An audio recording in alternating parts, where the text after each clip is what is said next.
This is Kitten Features, and you're listening to Show X Live with Ken in his student accommodation all the way in Scotland, and Wade in his white windowless van? Uh-oh, I better get out of here. Enjoy the show!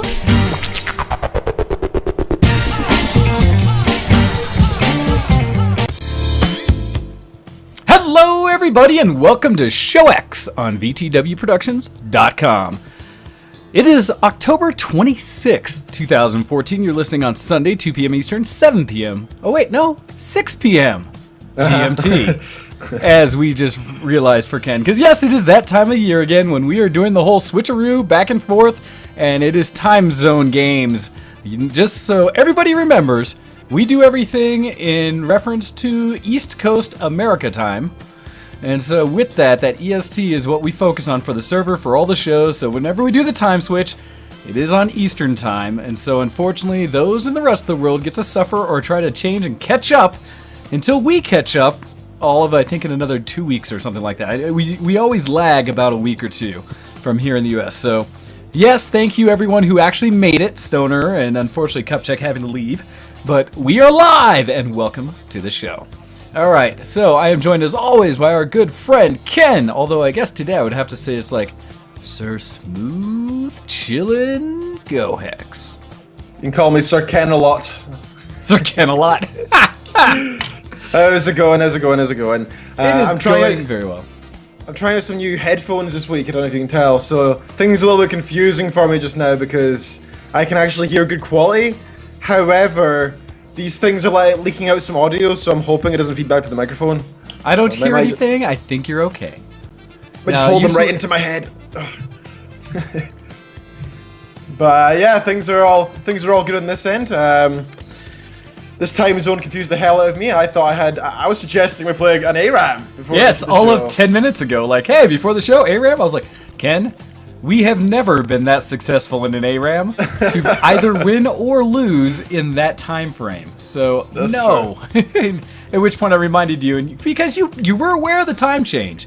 You did say, hey, for the time change, you're double checking the times, this and that, but you were like, because that changes tonight, right? No. Yep. The time change always occurs Sunday morning at about 2 in the morning or so for your local time. That way, you can have a whole day to adjust before you go to work on Monday. Something to that effect. Yes. So, thankfully we got you on and you're here and happy. So, welcome, Ken. And Hello.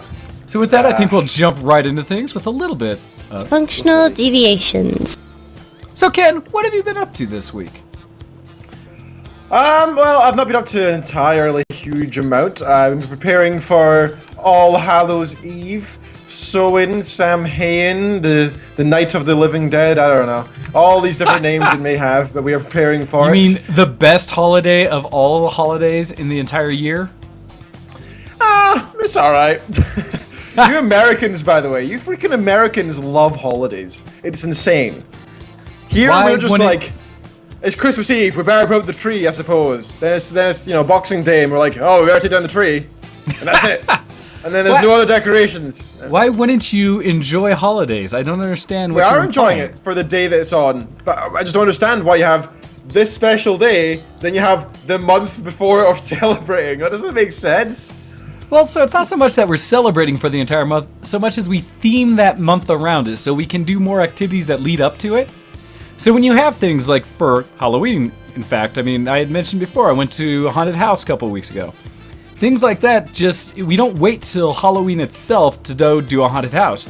The whole month of October is set up for both the fall festival as we get ready for Thanksgiving, for us that being our fall festival celebration, as well as just getting into the mood of Halloween and enjoying the fact that everyone's dressing up and having candy and celebrating all the horrors and evil things in the world, the things that might scare you. All the horrors? Horrors. Not your kind of... Oh, no, right. I did not say a Scottish massage parlor or something like that. I don't think we have those. Well, what? They got rid of them all in Edinburgh, right? No, it's just called a field of sheep. So we truly celebrate it, and so then like Thanksgiving come up, it gives us time to plan and get the whole idea that we're going to bring family back together and things like that. Because for us, family tends to be spread out throughout the country because we have a big country. Unlike yours, where it's like, oh, we're so spread out, I might have to take a train for an hour. Should get together. So for us, it's a bigger deal. And then we get into Christmas, which for the rest of the world, you don't give me any crap because a lot of the rest of the world celebrates Christmas a lot longer than we do. And they usually celebrate it for like 2 or 3 months. The only thing that gets in the way for us is having our Thanksgiving at the end of November. That's crazy. Hey, it happens. I see it in so many places because I actually looked at that as to why is Christmas so big in some places, and that most other countries don't have a major holiday at the end of November. And so they basically get through Halloween, and then it's all Christmas all the time. And so it's not just us. Yeah, but they're weird as well. I'm not saying like you're exempt from it. You're just all weird together. Or you're just decidingly dull being there in Scotland. If it doesn't involve, yes, exactly. Hey, it's funny. I'm actually a friend of mine, knowing that I'm going to go visit at the end of the year this year, was out shopping with his wife a few weeks ago, and they found just in like a bargain bin a guide to visiting Scotland, and bought it for me and gave me the copy to read. Oh, and cool. in doing so, excerpts you want to read to me?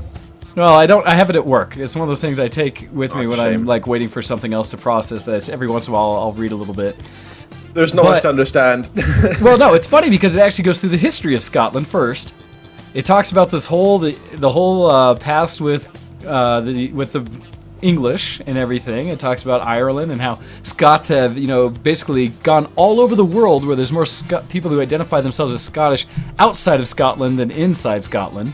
Yep, technically there are more Scots outside Scotland than inside, yep.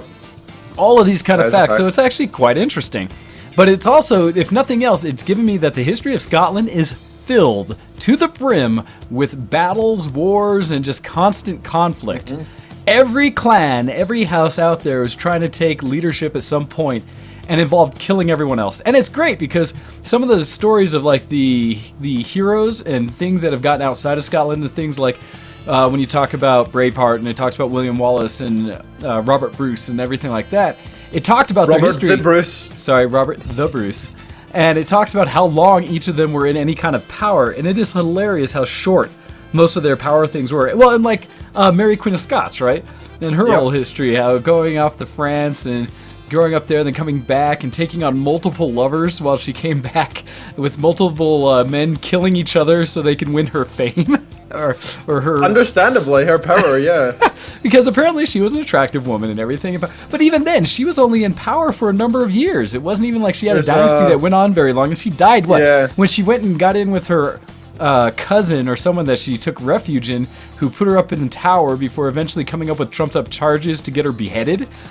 And so it's like, it's almost tragic. It's not even like it was a great life. She had all these lovers and stuff, so she might have had a fun 20s, but she like got killed at 29 or something like that, super early in her life. Or no, she might have come back at 29 or something. Your guys' country kind of came about when dentistry and medicine was starting to become a thing, right? So those sort of few hundred years ago was when very basic, but still their healthcare started to exist, and good agriculture and transport and the likes. Hey! Our country's been around for thousands of years. We've had battles and we had to fight for the throne, Well, yeah, you constantly, your ancestry constantly was fighting over what little bit of land they were covering at any time.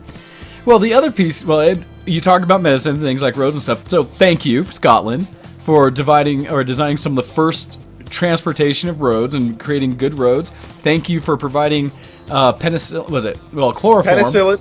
Chloroform TV. And penicillin were two of the. Well, I was talking medical right there. Medical. Penicillin and chloroform. And so, the original anesthesia, that was Scotland. You guys took it from just being a leather strap in the mouth and a thing of scotch to try to get someone to calm down before hacking their leg off to actually, giving them something to not quite remember what was going on. Just don't move it on too long. We made the syringe, chloroform, anesthesia, transplant rejection was discovered in here, ultrasound scanners, MRIs, hypnotism, mosquito carrying malaria, typhoid fever. See, that just sounds like you guys traveled too much. Radiation therapy, x-rays, oxygen therapy, we've done everything, man. So again, I give credit for a lot of innovation that Scotland came with. And so I am learning quite a bit, and I'm going to be very curious to go there. And unfortunately, I might have some of those little facts stuck up, so I'll go somewhere and be like, aha, yes, I know this place. This was where whatever happened. Dude, try you my honestly hardest know not. more of Scottish history than I do. That small handbook taught you more. That happens more in, I think, most people's countries wherever you live. You take for granted what you have, and you're just kind of like, oh yeah, but because it's where I live, and I just know it's great. So why do I have to learn all the history and really know? We do the same. I don't know, thing. it's great. I'm just like, it's a lump of land, just like any other, really. Some stuff happened here in the past, and it's interesting. But I've been here my whole life. It doesn't. This is what we're saying the other week, right? Like, you don't want to tour your own country because why would you when there's other countries? You've not been there before. So that's why I know nothing about my own history. I mean, Well, I as couldn't you tell sit there the with years your, of as the you sit Battle there of with your, Bannockburn, like I couldn't tell you the years. well, years don't matter. I don't remember anything other than 1776 when the U.S. was essentially when we seceded and created our own country, a separatist. But as you were wearing your San Francisco shirt, I like that. Yes, I am, and the colonies sure are rowdy tonight. All right, so what have you been up to then otherwise, or is that pretty much it? Not much at all, sir. Preparing for Halloween, so I'll tell you guys about. I'll tell everybody about the costumes we decided to wear. So, Kitten Features wasn't really sure to begin with, so she was thinking maybe a werewolf, maybe Harley Quinn. That's what I was fighting for. That would but be we nice. decided it would be too expensive to get done or to do non-sluttily or so on and so forth. Why would So you do it eventually I ended up- non-sluttily? This is Halloween. This is the season of minimal wear that's sort of like a character or something. Yeah, I mean, if you're single, go have fun, of course. But when you're married, it's sort of like let's actually do things we enjoy, not necessarily just show our boobs. And I say ours because I would do the same, of course, like Gladiator. So I was gonna say, how does that change when you're married? You can still go out and slut it up. That's the whole point of the holiday. You can, but we're just not doing it this year, I guess. Boring. But, okay, so what did you decide on then, since you're not doing anything fun? Yeah, she was also fighting for a couple's costume, but I said, I want to do Heisenberg. You can go Jesse if you want, but I'm doing Heisenberg. And so I fought for it, and she eventually said, fine, do Heisenberg. So I bought the stuff, and it arrived the other day. So I got the old pork pie hat and the glasses I'm currently wearing. And the pork pie hat that came, it was like £10, so like $20, and it was terrible. It's like a bit of plastic. I was like, Are you the least bit surprised? This lamp would have been better. I mean, seriously, it was so bad. So I was like, no, I can't do it. I'm not doing it. So we looked around again for other costumes, and well, what we did last night is got some gel and some wax, and we played with my hair a little bit, put all slick back, and then we pushed my beard out and put some really stuff in it, and I tried to make myself look like an old English gentleman, like a hunter gentleman kind of guy. Okay. Kind of like Graves, actually, from League of Legends. Gotcha. And wow, it worked really well. So I think what I'm going to do is I'm going to try anyway to do some kind of old school Englishman hunter kind of guy, like posh guy that goes, bully, yes, bring the dogs, we're going hunting, you old pal. Okay. Old And sir. then is Kitten then going to be your fox that you're hunting? Close. She's going to be Red Riding Hood. I don't know how. So, That works. That's couple-ish. yeah. So I spent some money last night on the full costume from a website, and I was like, I can get a couple other cool things, like, I got these cool goggles that are amber, so it's suddenly steampunk now. So now I'm like an English gentleman to steampunk, and I got this cane as well, but then I ordered them to the wrong part of Scotland, to my old house, so... No! Poor man, poor man. Amazon, I know you're out there, and I know you're listening, so... Whenever I change my address, like twice, 3 times to a new place, make that the first choice, please, because otherwise, I'm not going to check every time. I eventually assume that you know where I live, considering I just sent the past like 5 packages here. I know I should have changed it manually, and I thought, I'm not sure if I had or hadn't, I wasn't sure, but that should have done it for me, to be honest, as a default, so screw you, Amazon. Now I can't get the cool, like, cane and stuff. Now, what I was thinking about doing was getting a sword cane. A sword cane. Those are interesting. The problem with sword canes, you have to be very aware so you don't accidentally, like, take it somewhere where you shouldn't. That's kind of one of the concerns right there. Is just that it's like, oh, so yeah, I really didn't mean to bring a weapon to the club. Yeah, I get banned off you, taken to jail. But so I was looking at them and I was like, oh, that's quite a good price, like $20. $20. I mean, come on, that's nothing. And then I looked and it was US. I was like, oh, okay, try Britain. £300 starting price for this website, and I was like, yeah, I'm not getting that here. Never mind. It's funny the differences here. So, yep, I'm going as some sort of steampunk gentleman guy, and Ken is going as a Red Riding Hood, and so it's going to be cool. Well, I look forward to seeing photos and seeing how it all went out. So. Oh, there shall be. So we're going out to a party next Friday. What are your plans for Halloween? Aye. Well, let's see. For me, if nothing else, when it comes to costumes, I have no idea what I'm doing yet. I have 2 things I need to accomplish before the end of the week, and hopefully the same costume can work for all, because I need, let's see. I need to find a costume for Wednesday, because Wednesday there's a West Coast Swinger event going on, and it's not swingers like you all talk about, where, no, it's not a bunch of people going and getting naked and doing things. No, this is West Coast Swing is in a dance, and they're having their Halloween night. In the last 2 weeks, I've been roped into going to this swing dance thing that I do not know how to do. It is very much the opposite of what hip-hop dance is like. So swing dance is way more linear, and you have to follow the actual beat, or the like a count to their steps and such. So, but they're doing this event on Wednesday, and it's supposedly a costume-themed one, and so I'd like to go in something that I can dance in, but also still be Halloween-y, and so I haven't figured out what I might try to do for Wednesday, and time is running out. So I may just go try to get myself a little dead again. I like looking dead, and that's always fun. Zombie Afrojack. That's what I'm calling for. Well, and then whatever costume I choose, I'd like to use again for Friday night for Halloween. All I have going on right now is there was a party I was invited to up north, but apparently that fell apart. So the one I am going to that I also had to invite was a work-based one, which I kind of jokingly said I was going to go and make an appearance and say, hey guys from work, I'd like to hang out with you guys. Nothing wrong with that, but Halloween's the night to get out and do some craziness. And so I was hoping to go where there weren't only married people. And so I'm going to go to the Halloween one for work and kind of hang out with people there for a bit. I would still kind of like to go somewhere else after that and party some more, but that may not occur. So it may be something where I just kind of do the quick, get a costume, go dance on Wednesday, Halloween, go dance a little bit. Probably not giving out candy this time for once and not scaring all the kids. And then, nice. And then, but the thing is, the costume I get also, I want to have work for my next Friday night, which is going to be my Game Fest weekend. And with that, I'm going to be able to do, it's kind of the same costume for all 3. So we'll see. But I have no idea what it's going to be. I don't have anything picked out.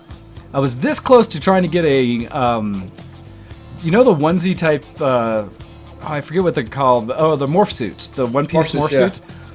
I saw one at Party City, which is kind of like the big chain here where they sell all the little party favors and costumes over this time frame.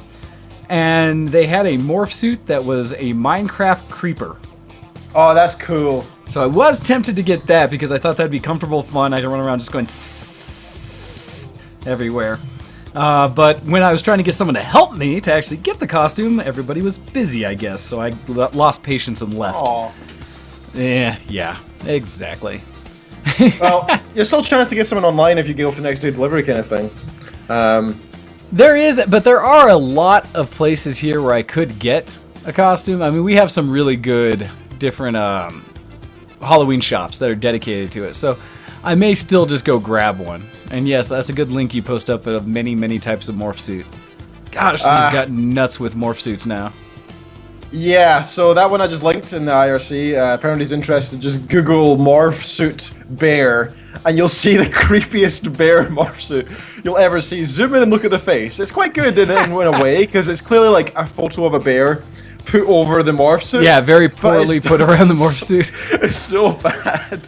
It's like creepy. It's like a full-on nose, but like it's not 3D whatsoever, so it just looks all pushed in and creepy looking. That is kind of So you do look scary for Halloween, which is, you know, that's I guess what you're supposed to do, but not in the kind of way you want to be. Yeah.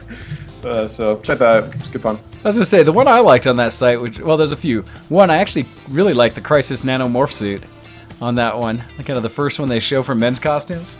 That looks amazing. Ooh. The Deadpool one, £41, so like. Well, see, the problem is everybody does Deadpool. I've never seen anybody do the Deadpool here anyway. Well, I know they do conventions, but not Halloween. Yeah. Well, I see it for everything, because people get out there and do all of them. It's kind of like, darn it. So I'd love to, but not that one. Like, it's one of those, I'd like to do something a little unique. The ones that look surprisingly good are all the Power Ranger ones. Yeah, so some guys at work did that last year, actually. They dressed up, there's like 5 of them, and they all did all the Power Rangers. and there's a photo of them next to the big sign of our work outside, and there's some obvious curvature and bulges and such things. There is a piece to when you're wearing a morph suit that you just got to be aware of. Just you know, when you're basically putting it all out there. Yes, and sometimes when you don't want to, is all I'll say.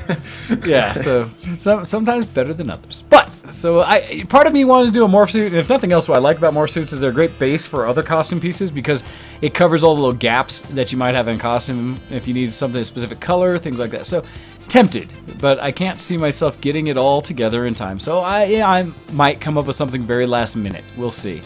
So unfortunately, my plans for Halloween are still a little fluid, more so than I would like. But we'll see. I have hope. So let's see. What else?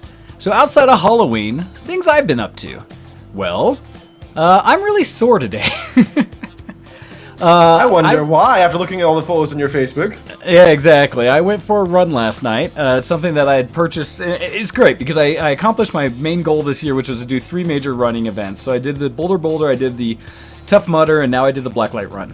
And what the Blacklight Run is there's a track that some of my friends and I have gone to over the years.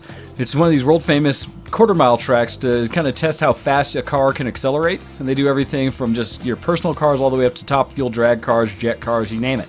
Really nice event place to host, a really nice track. Well, they host the Blacklight Run here, and what they've done is they essentially take over the track, set up these massive poles that have these flooded black lights. So some of the brightest black lights I've ever seen. They set little stations of these up down the quarter-mile track and back, as well as in the line around it and out front. And so their goal is you go pick up your package, and it comes with a white shirt that has a little black light written on it, and that does glow whenever it's in blacklight light. As well as, which you were talking about, Ken, as you were noticing on my neck earlier, whichever side is there, what you thought was a tattoo is a temporary tattoo that also came in the kit. And it reacts to black light, so it was glowing like a bright white cool as well, and that's why it's still there. But so they did that. You show up and basically as bright a colors as you can. I just did the white shirt with a shirt under, shorts and everything, and then it's a 5K run. So nothing major, what I would call a regular run out in the day, just to kind of get as my regular exercise. So 5K is not a big deal. The nice thing is it's also in miles. It's 3.1. 3.1 miles. Yeah. Yeah. So it's 5K, it's a simple run. It's kind of the precursor to all real runs as you get up to 10Ks, 20Ks, 40Ks and such, to the real distance runs out there. But so I knew it would be a simple, easy event. It's done at night because, of course, you want it dark for all the black lights. And then they go further with it where, let's see, I'll show you. I got my little racing tag from being at the Blacklight Run, my little number. Woohoo! I ran it well and ran the whole thing. It wouldn't have been a big deal except that, as a 5K is just a regular exercise for me. But they also, because it's blacklight themed, essentially make it a big party. And so they have a stage set up on one end where you're kind of getting ready for everything with big speakers, lights, posts. It's actually a really, really nice outdoor venue kind of setup that they do. And they have a DJ up on stage doing nothing but spinning records the entire night. Ton of great music, and this DJ was good. Normally you get something kind of like, hey, he's alright, plays some good songs, then kind of falls off. This guy, he kept it pumping the entire night. Song transitions were great. Choice of songs were really great. So really good music. And for anyone that knows me, and a couple of my friends with me, El Campo's wife went and a friend of hers from work with me, and I ran into a few other people that were there. And they joked because as soon as I got up there and the music was bumping, they saw me like, doom, doom, doom, doom. Oh, wait, what? oh yeah, gotta dance. And so I'm instantly out there kind of doing my little thing, grooving and dancing. And they're making fun of me like, oh, knew this was gonna happen. But anyhow, having fun with that. So it's great, that's fine, except that I danced for probably 2 hours prior to the race starting, which was a good warm-up. Not too terrible on the legs, that was okay. Then the race started, and it was huge cattle car, or like a line, a big queue of the people going down to the race line, because there were probably 15,000 people to do this race. And so you get on, you finally get in these groups where you start running. It's not really a timed event, it's all for fun. But then you start running the course. Really neat, run down the quarter-mile track, back, up around the service road, up a hill, do this little course, back up another hill. It's actually surprisingly difficult to run. But then they also had stations along the way First one I skipped because everybody stopped at it, where they had these packs, and I have one here, of powder that is blacklight reflective powder. And they had multiple colors of it. And what they would do is they'd open up these and they actually at each of these stations, they just had boxes filled with the powder. And these ladies would just grab handfuls and throw them at people. So now you're just getting splotches of color all over you, head to toe. Oh my gosh, you should have seen my afro. But the hair, the face, outfits, all these different colors. Continue running every time you get to the blacklight stations, you glow again. You run through the whole course, and then afterwards, as now you're just totally raved out looking with all the lights, as well as they give you at the end, they give you a pouch yourself, and they were giving out, people had glow sticks, little glow bands and stuff like that everywhere around, so everyone's lit up. Looks amazing. You run down track, no lights, and just see all this glowing. Finish it up, well, the rave continues. And so I think we got in line, because the race started at 6:45. We didn't get up to the start line until about 7:45. And then it took about a half hour just to run it, so we finished up somewhere around 8:30ish when we were done. I left there, so then we kept dancing and partying for another 2 hours. So left there like 10:30. And I will tell you, by the time they've shut it down, my legs were so much on fire from having run the event and then continuing to dance aggressively the rest of the night that yesterday was my calves wanting to jump out of my legs. Today my quads are like, I see what you did last night. Every day is legs day. Oh, that hurts so bad. Hurts so bad. So yes. That was my main thing I did that was non-geeky this week. I was doing the run. A few things where, like I said, I need to get some costuming and stuff done, but everything else has been mostly, I would say, geeky. So with that, let's go ahead and transition to talk about things a little more geek.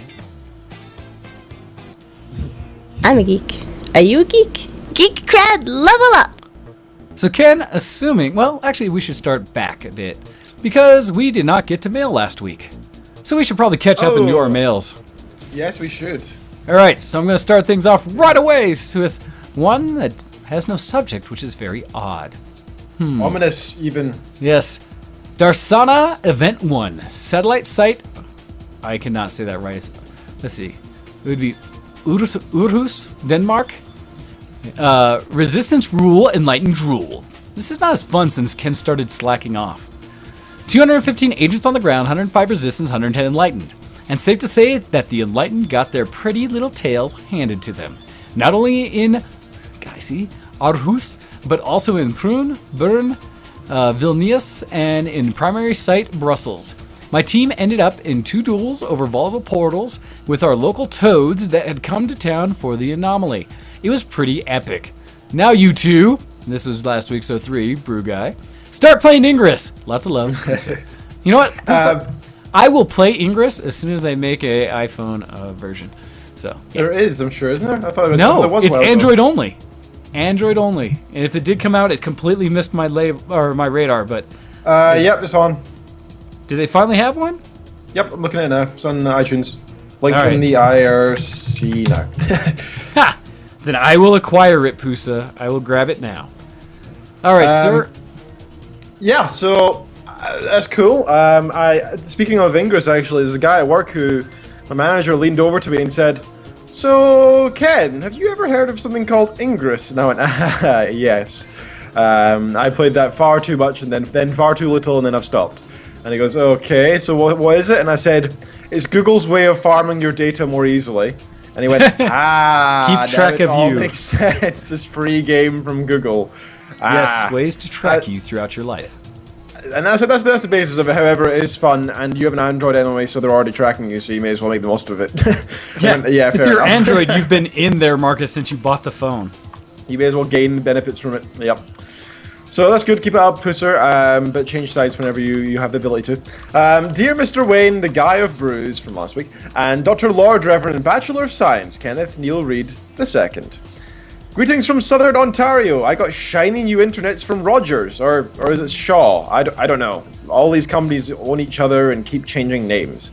Anyway, I have 150 megabits down and 15 up. Woo! Woo! Yeah! Well done. Welcome to the modern world, copy. Congratulations. I'm glad Southern Ontario is the only civilized place in Canada and you're now living there. Well done. no more fighting with Jolly over the few bandwidth crumbs that Belle provided. We have all the bandwages we can eat now. Look at it go! Big smiley face. Also, I spent $55 on Halloween candy, which is 72 chocolate bars. I live in the cool house that hands out full-size chocolate treats. That's incredibly nice and sweet of you, Copy. Yeah, how best not to get your house toilet papered.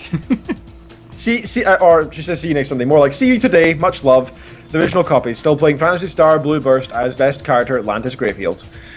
Cool. Yeah, that's great with your internet. That means that you can actually play League of Legends with us and not have your PC crap out anymore. Yay! She says this and she needs to update and send us a new copy mail as we've discussed what her internets are like at the moment. Yes. Next. And you hand out Halloween candy that's like full size. We hand out nothing. We're leaving to go drink. This is again how we say the Scots really don't celebrate holidays. They hate them. They hate everyone involved with them. No, we love them. We use them to go drink. That's why it's only one night, right? Because you need a holiday for that. Night. Yeah, you have so much drinking the one night that you gotta have the next 2 months till the next holidayoff. To keep preparing by drinking again to get ready for the next holiday. Exactly. Try to tell me that you don't have them. Anyhow, let's see. This one coming in, another old one, but coming from the one and only Will. I was wondering if you guys have a issue with the music used to promote video games. The most recent track that fits this is Warriors from Imagine Dragons. Played during the login screen each LOL tribute video I see, and they performed it live during the grand finals. After hearing this about 10 times a day, I am already sick of it. What song, if any, are you sick of through video games? That from Cupcheck. That's a good question. I'm sick of Portal. It's still alive. What? I've heard it too many times now. It's just done. That song is amazing. Yes, it was, and I still enjoy it if I hear it once a year. But if I hear it more than once within 3 months, I'm like, no. So yeah. Oh, also, I've got to say in the IRC, I totally forgot to say this a few minutes ago. Who was it? Copy was saying we're not supposed to play something or she hates something, and I was going to suggest Christmas music. She hates Christmas music. She's sick of it from working in retail. So we must play pod-safe Christmas music during the break, FYI. So you're saying I should... No, you see, I can't do that. That's against... Like I said, I cannot do anything Christmas related until the day after Thanksgiving.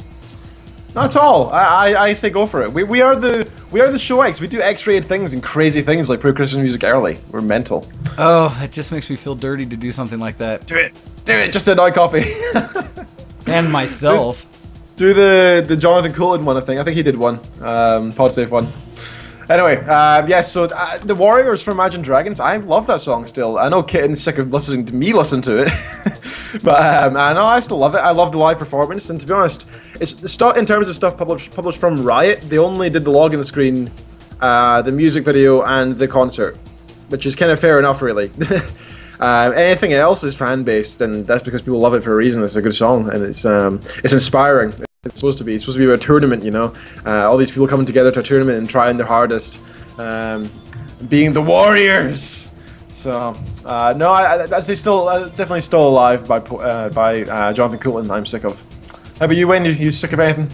So that's a funny thing. I was trying to think of any music that I've gotten from games that are just like, ugh, I'm over this. But the difference is I tend to avoid getting myself too stuck on any specific song. So even like the Portal song and such, I play it on occasion and then I avoid it for a long time. So I just don't get sick of it. Me.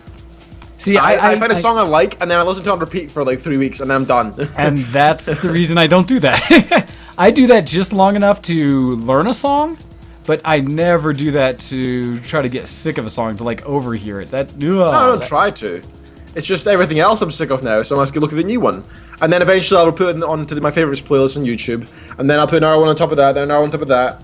And then when I want to listen to all of music, I play that list of all my one-time favorites, and I enjoy it. Because I hear them only once, but it's all of them. It's great. See, that just sounds like a way of making it dirty for yourself. But yeah, that's my problem, is I don't... I get dirty. I make sure I don't overdo it. So I can't think of any songs that I'm sick of when it comes to video games. I look forward to seeing or hearing most video game songs. Now, the thing also, though, when it comes to like League of Legends stuff for the intro music, I turn off the music in League of Legends when it starts. I only play in-game. I don't play actual front title sounds at all because I think it's annoying.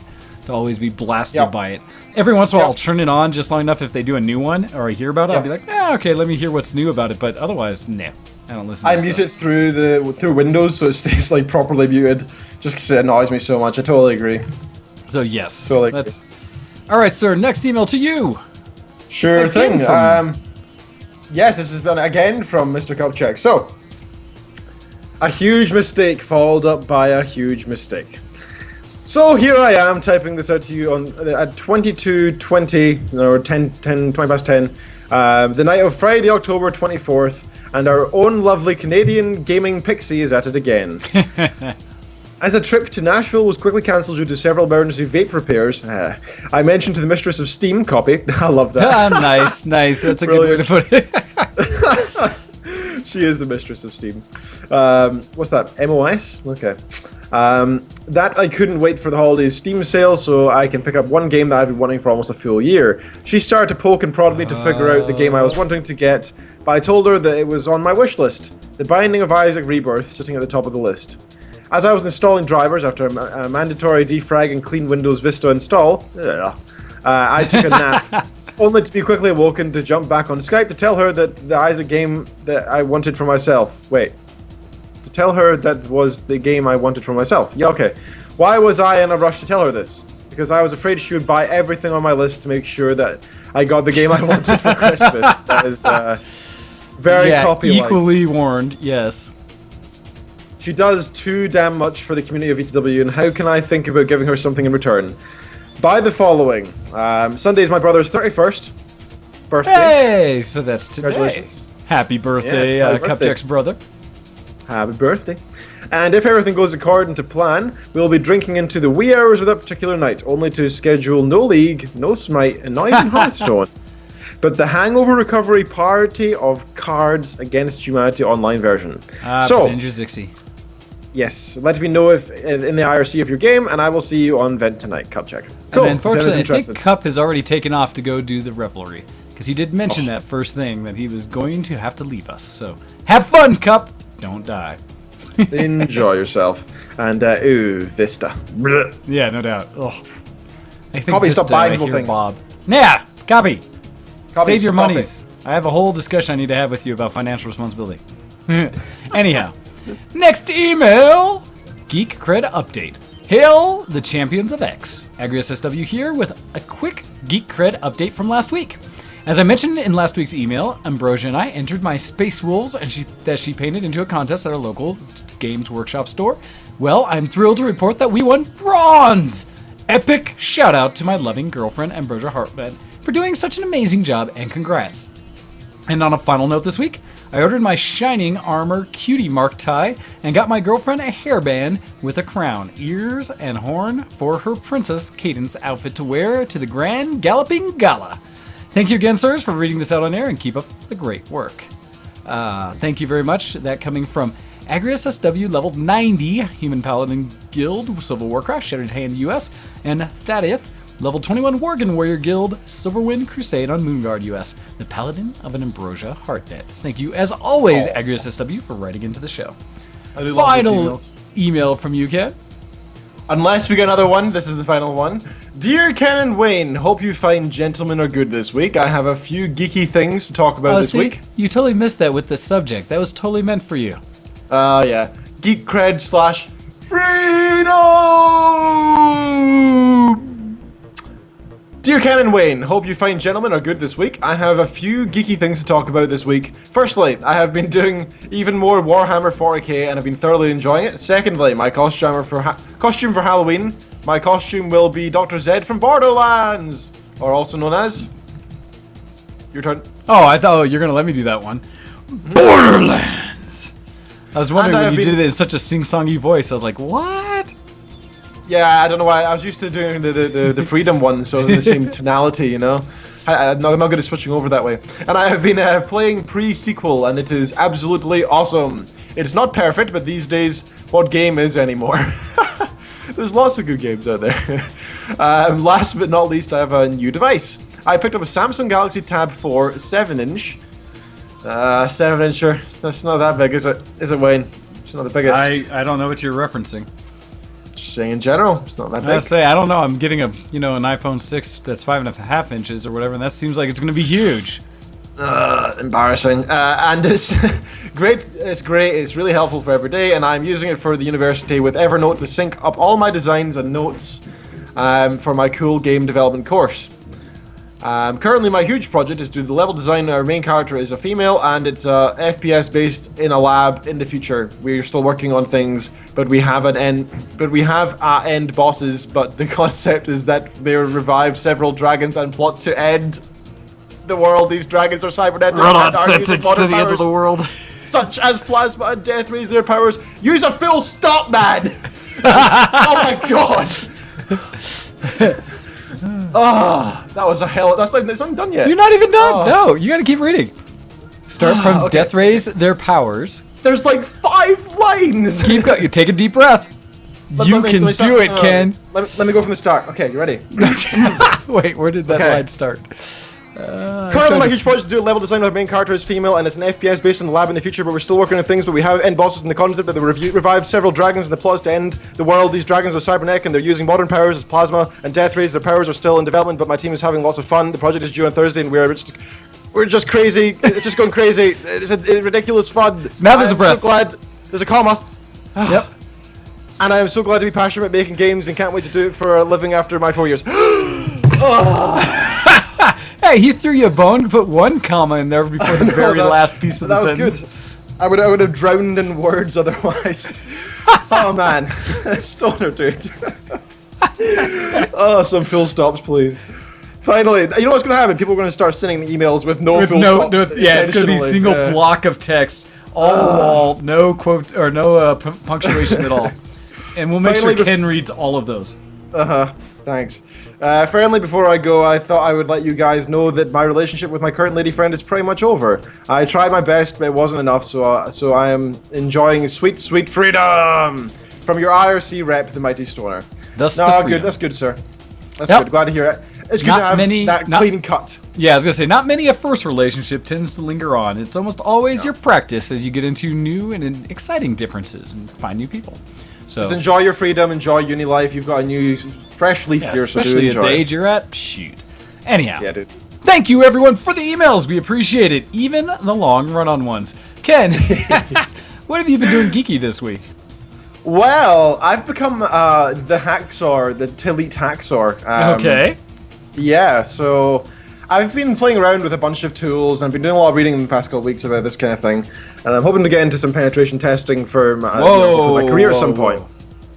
Okay. That's What why are we you call it pen penetrating? testing. That's why we call it pen testing, so nobody goes, oh, every single time. Yes, so I'm trying to get into penetration. Penetration. Yes. Penetration. So what testing. exactly are you trying to test your penetration of?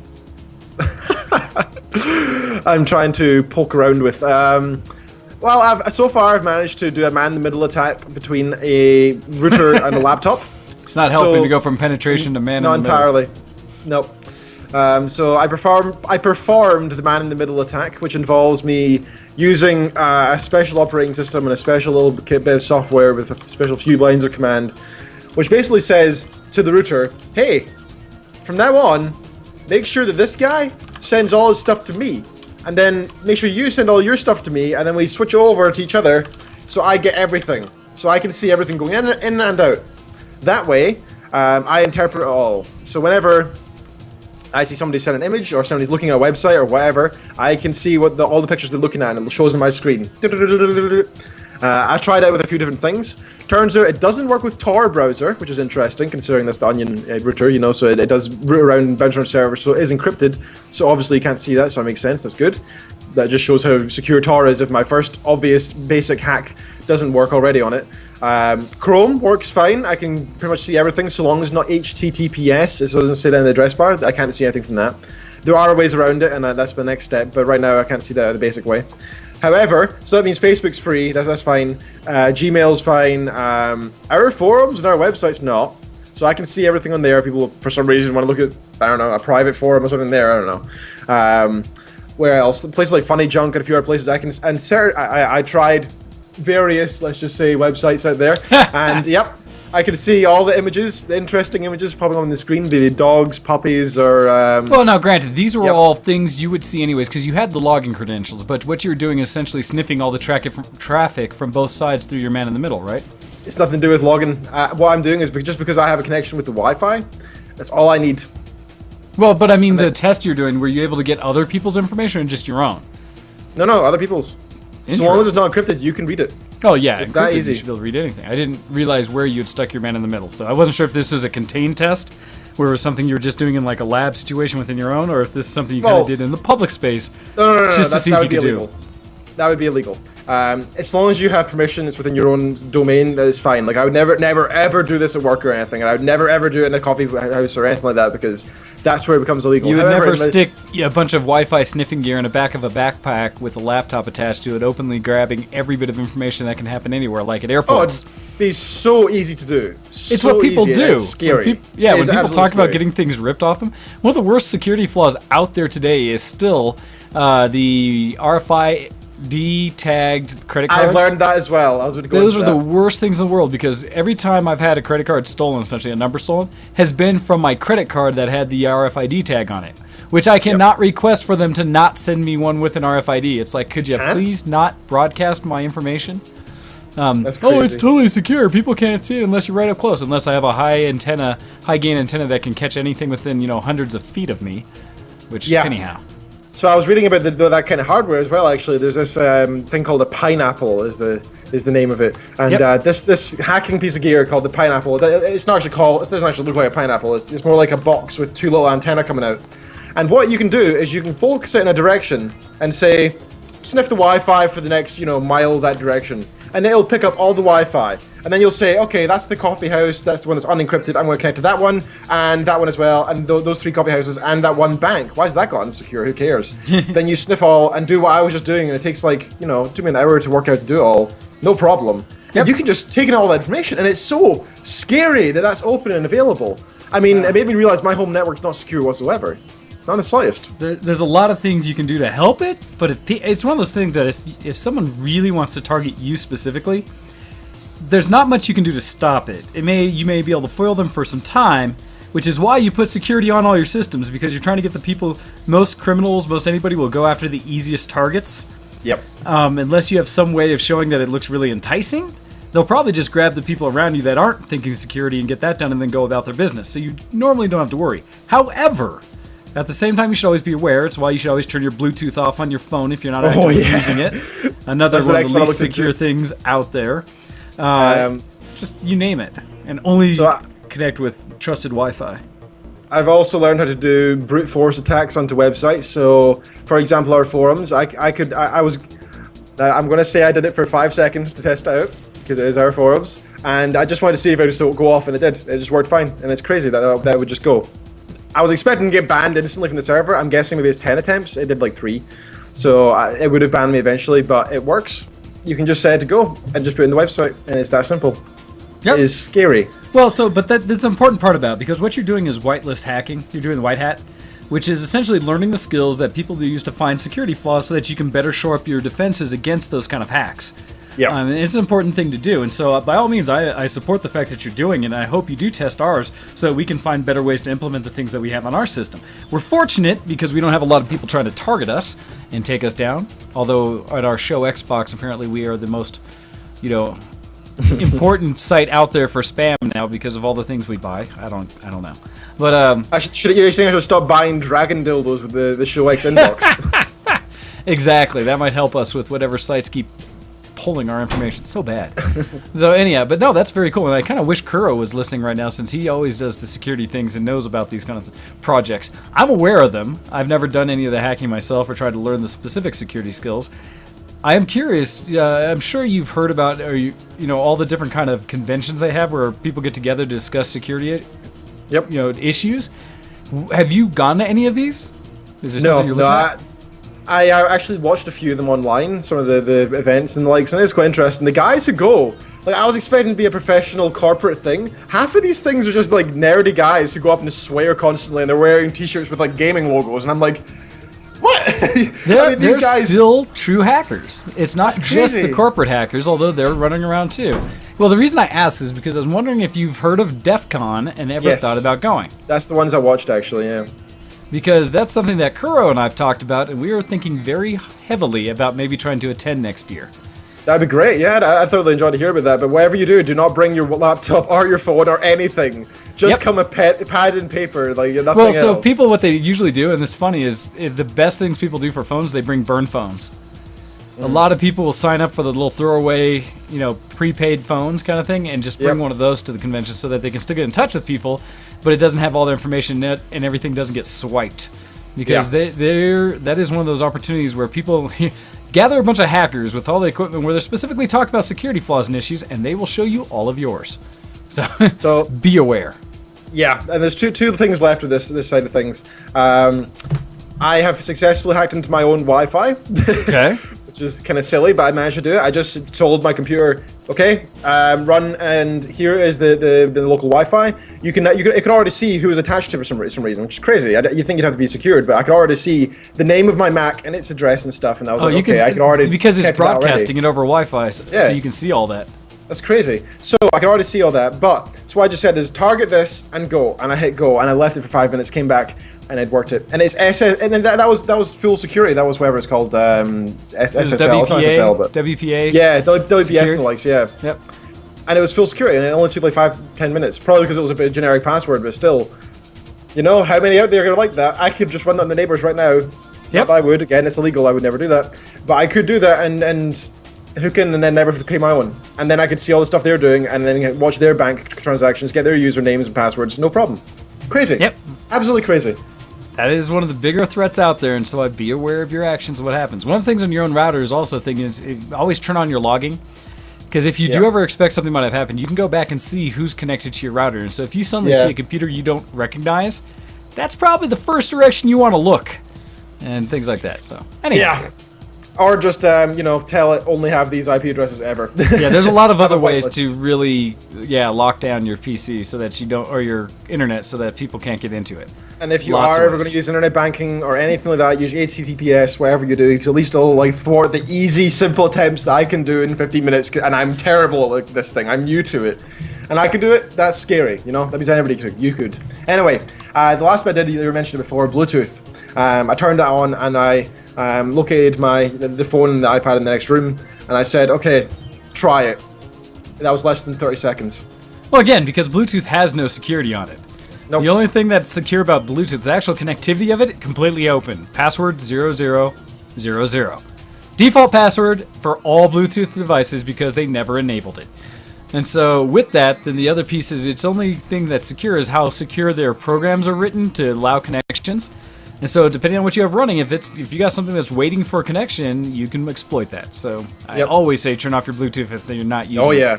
So safer to pair it in your car, but beyond that, just don't. Or if you're it was already a terrible technology in terms of transfer speeds and stuff anyway, and battery drain, so you may as well turn it off anyway. Yes. Jeez. Anyway, enough of the hacksaw things. If anyone has any questions, feel free to ask, because it is quite an interesting topic, and I know that I've been reading a lot about it. The next part, which is not hacking, but social engineering, I've been really enjoying reading about that. But how easy it is to... so one of the great stories from Mitnick and the Art of Deception that I read was what basically happens is he is sitting there with a phone, and he's there with his dad or whatever, and he says to his dad, he's saying, Dad, you shouldn't be giving random companies your credit card information like that. It's not good. You gave it to that video store last night. You shouldn't do that. And the dad goes, why? It's not as if unless there's a corrupt employee, they're not going to abuse it, are they? I mean, they're a company. I can just cancel it wherever I want to, etc. And the son goes, no, anybody can get that credit card number from them now. Because they have it, and then it'd be easy to get. And he goes, no, it wouldn't. And the son goes, yes, it would. And he goes, no, it wouldn't. And he goes, yes, it would. And he goes, the dad goes, fine, $50. If you can do it in the next 10 minutes, you can have the $50. And his son went, all right, I'll do it in 10 minutes, and I won't leave the table. Pulls out his phone. So the dad goes to, let's just say, Video Shop A. The son calls Video Shop B and says, hey guys, I had some great customer service last night. And I wanted to have your manager's name just so I could write an email to him and say thank you. So what's his name? Okay, thank you. And what's his email address? Okay, cool. Does he have any nicknames or anything? Okay, cool. Thank you for that. I really appreciate it. Thanks. Have a nice day. Thank you again for your great service. Thank you. Bye-bye. So that employee goes away, suspecting nothing, thinking, oh, I just got great feedback from my boss. Yes, good day, good day. Thinks nothing of it. The son then calls up video store A and says, hi there, this is manager so-and-so from shop so-and-so, address so-and-so. Are you guys' computer systems alright? I was a bit in the fritz. Really? It's okay? Oh, that's strange. Ours are down completely. And I'm trying to do this transaction. We've got a huge line here. Could you help me out, please? All I need is this guy's name and some of his info. Okay, that's his name? Okay, cool. What's his customer number? Cool. Okay. And our card machine's down as well. Could you just tell me his machine, the number, and I'll just do it when it's up again. Just tell me his number. So the other manager gives him his credit card number. He writes it down on the table, hands it to his dad 4 minutes later, and gets the $50. Yes, the most powerful hack in the world is that of social engineering. You can get all the information if you just create the right story and ask the right questions. And so that's one of those things where they always talk about personal information and things like that, at least where I work, and how important it is to keep track of those and not to give out that kind of information to anybody. All the checks you have to do for stuff like that. So, yeah, people, just be aware. Be aware. It's one of those reasons, though, I'll be curious to see what happens with Apple Pay. And as we go forward with these identifiable things on your phone, something that ties into a supposedly secure way of doing financial transactions. And, I mean, it's just hit the market. I'm curious to see if we hear any exploits or vulnerabilities like everything else, or if we get to hear that it's an amazing service and we're all going to go digital and cash is going to die and so is anonymity. So we'll see. It will. But all right, any last words on your geek cred for the week before I take over and say a few things before the break? Oh, on you go then. Okay, so big things for me. Let's see. Thanks to Kuro, who's not on. I finally got a delivery of a product that he sent me, which is from Mass Drop, which I really haven't used that site much, but they get a big list of orders together and reduces the price for more people that buy stuff. But I got a set of O-rings for my keyboard, because I have a Cooler Master Stormint's mechanical keyboard, which everybody gets to hear all the... Well, let's see if I can do it right here. So, as an example, all the typing you'll hear. Well, now, I put the keys under most of my keys, not my number pad ones, but most of the keys, so hopefully, in the future, you guys will not hear so much feedback from going through the microphone from me typing. Other things that have happened, my cousin went through, and originally, you might remember, he had made a recipe for bacon, because bacon, where he had done candied bacon. Well, he switched over and tried a new recipe, this time with chocolate. And so he made milk chocolate dipped bacon, which I must say was amazing. It's chocolate and bacon go together surprisingly well. It wasn't quite like the candied where you just had a little layer of maple basically drizzled over it. This was dipped in chocolate, so it was almost like having a chocolate bar with bacon in it. Very good. Other things, I have been playing Defense Grid 2. I finally broke down and decided to buy what is probably one of the best tower defense games made that has a full engine and everything else behind it with Defense Grid 2. I have Defense Grid 1, really enjoyed it. Playing 2, quite enjoying it. I still have a few levels to go through, and the nice thing is they've actually added some multiplayer to this game. So you can play tower defense, where you can do cooperative with a friend. You can do a competitive mode, which is very hectic and often done in a matter of like 3 minutes or less, where every time you kill an enemy unit or one of the robots going through your maze, it instantly spawns wherever it is it died on your map, on their map. Oh, that's cool. And so it becomes very chaotic very quick. As the waves start increasing, you start taking out large groups of them at a time. They start spawning in those large groups next to where it is. And you get a little mini-map that shows kind of what's going on their map at the same time. And there's some strategies you can actually provide with it, where if you know a bunch of cores are getting stolen, with the creeps that are coming in, the whole point is they come steal cores and take them out of the maze, and so you have to kill them before that, is that if you see where they're having trouble, you could focus on trying to kill creeps right around where they're losing cores and making it worse. So it's an interesting mode, very competitive. It's neat how they did it with the tower defense. There's also several co-op modes. One that's kind of silly because you basically are just sharing resources and building and managing the map together like you would single player, so play single player. The other one a little more interesting in that you have your own resource pools based on how many creeps you kill, and you have specific spots on the map that each of you only can build. And so you have to make strategies together to try to figure out how you're going to manage a map and stuff like that, which is very, very cool. Other things I have done. So the biggest one for me is I recently picked up a new video card. In fact, I've been running for the last, 3 years or more, an old AMD 7970 card that was overclocked from Gigabit, this massive thing with external cooler, really wonderful card. And it's been playing every game up to today brilliantly.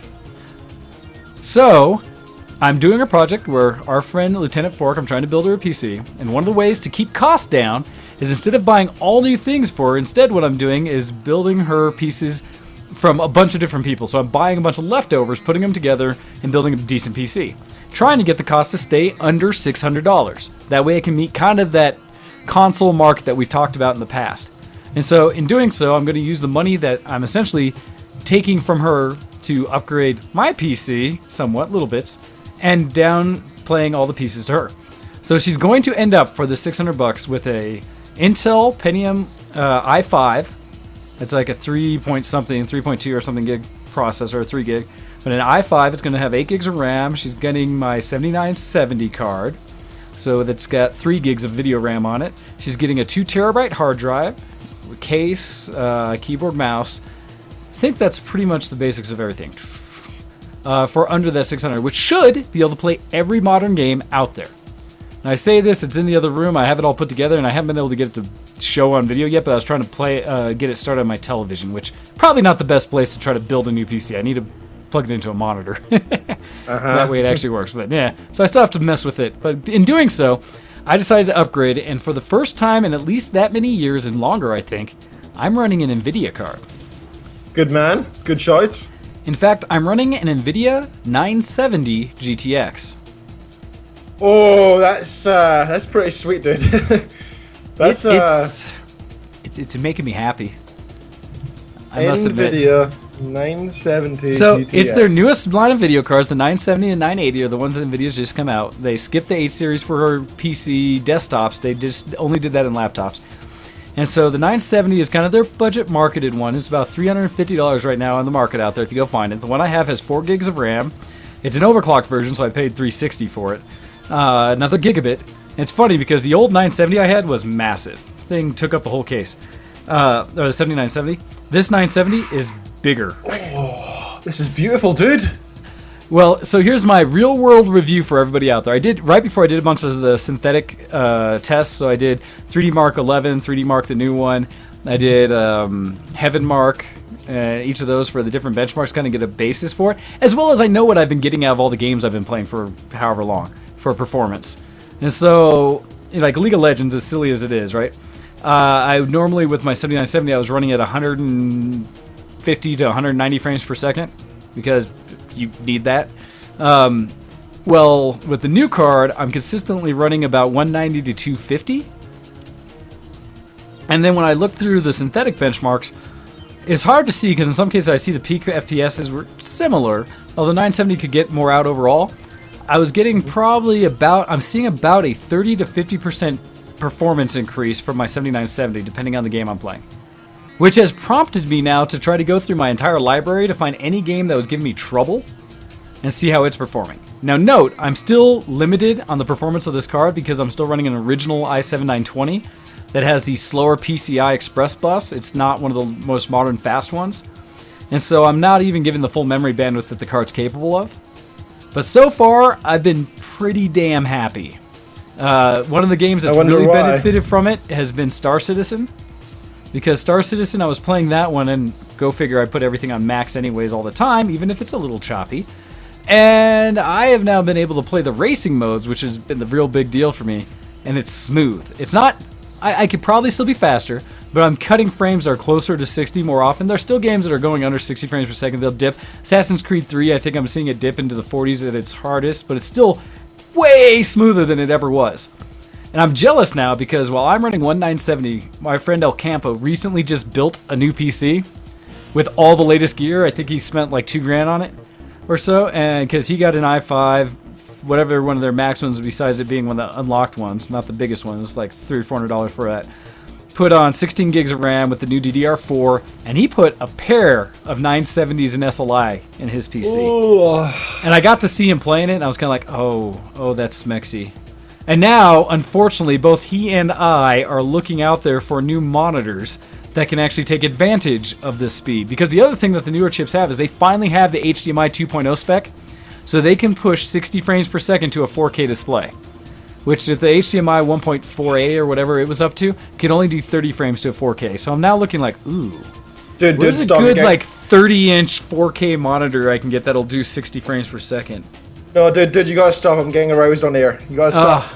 Although, the other side of it now, though, is he's also got me looking very specifically at one of the only 27-inch IPS monitors that's currently rated for G-Sync, which is the NVIDIA Sync technology. It allows it to push frames as fast as they're available.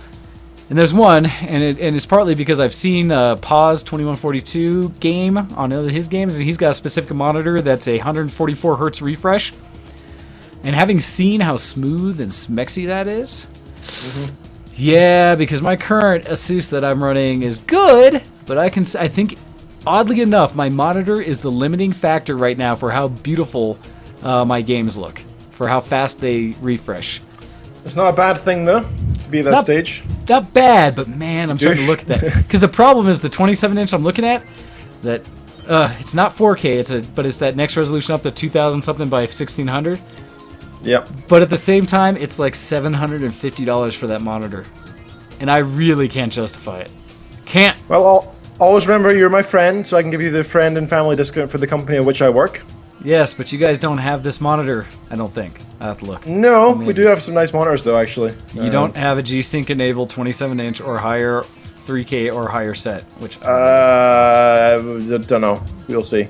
Yeah, I'll look, but So, alright. That's what I have for Geek News this week. The last piece is just Pause in general. Since I brought him up, I want to say big thanks. Anyone who hasn't seen it, if you have a Facebook-enabled account, you should check out the VTW Gaming Clan. Pause has done a great job of keeping that up to date with every new sale and stuff coming out there, as well as information about games like Evolve, which he happens to be one of the founding alpha testers for. That he threw out their keys and things where they're doing giveaways to get other people into the alpha now. And so follow what Pause has been pushing on VTW Gaming, and you will be able to see a lot of information about games coming up. You should check that out. Anyhow, it is time for us to take a break. So with that, we're going to do a quick one. We have some news to get to and things to discuss. And so with this, you're going to be listening for Copy's benefit. A little pod-safe music from Jonathan Colton. So we'll be right back after this. Send in your emails to showx@vtwproductions.com. Versus the World Production would like to thank JetBit Software for the use of RSS Feed Creator. This show has its RSS feed created and maintained by RSS Feed Creator. With its easy-to-understand interface and ability to upload all with a simple click, you can't make it any easier. Try out all their awesome software at www.jitbit.com or see the link on our front page at vtwproductions.com. Okay, guys, everyone ready to sing the song? Yeah, we're ready. Great. Now, remember, it's almost Christmas, and nobody has any pod-safe Christmas music, so that's your motivation here. CC Chapman, you ready? Ready as I'll ever be. And Len and Nora from Jawbone, good to go? Let's do this! And Adam Curry, Skyping in from the helicopter flying somewhere above your golden palace. You all patched in there, Adam? Adam? Adam! Right, I'm right here! We want a pod-safe Christmas song. We want a song that's safe to play. Don't take us rude, we don't wanna get sued by the thugs at the RIAA. We have been good the whole year long. Santa, don't delay. Give us a pod-safe Christmas song to celebrate Christmas Day. Okay, pretty good, guys, except, Adam, you sounded a little bit like you were rushing it there at the end. You know what I mean? Buddy? Whatever, dude. Alright, well, I can't say I care for the attitude, but, just pay attention next time. Now, the rest of you, I just wanted to go over... Adam, did you say something to me? No. That's funny, I thought I heard you say something. No, I didn't. Look, I don't want to go through this with you again. We're here to sing a song about pod-safe Christmas music, and I just want everyone to do their best, you know? I mean, can you just give me a little effort? Shut up, Cece. Adam, just give me a little effort, okay? Adam? Adam! Adam! Jesus, what? We want a pod-safe Christmas song. We want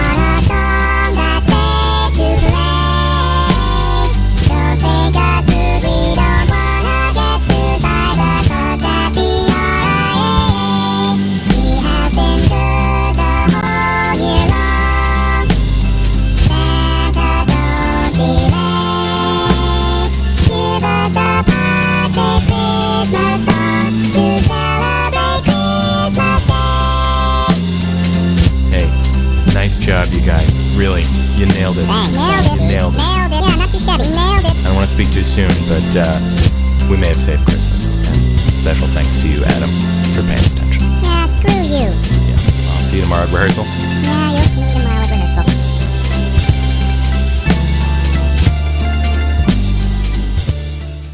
You're listening to Show X on VTWProductions.com. Hey everybody, and welcome back to the show. So, anyone watching the video, as you can see, this is what happens when you tell your co-host how much time you have, and he's like, oh, plenty of time. He then comes and runs back in last minute to jump on the stream like, oh wait, I was here in time, of course. What are you talking about? I meant that. I don't know what you're talking about. Yeah, exactly. Anyhow, last two notes just on the my Geek Cred, because I did have some negative aspect I wanted to talk about, or some kind of in between. So originally when I got the 970 card, I grabbed it online from Tiger Direct. Basically they had a sale going on. They actually had them in stock because there's none of these available anywhere on the interwebs. Everything's out of stock. They had a bunch in stock, like, we have tons, come buy it here. So I ordered it back on like the 12th, and it said 2 to 6 days shipping. Well, all of last Thursday I was going out, I was like, it still hasn't shipped. WTF, where's this video card? I need it to be able to replace mine and get this computer up and running. So in doing so, I basically got mad enough that when I went to get the hard drive, my updated one, which thank you everyone for dealing with the server being down last night as I was changing out hard drives.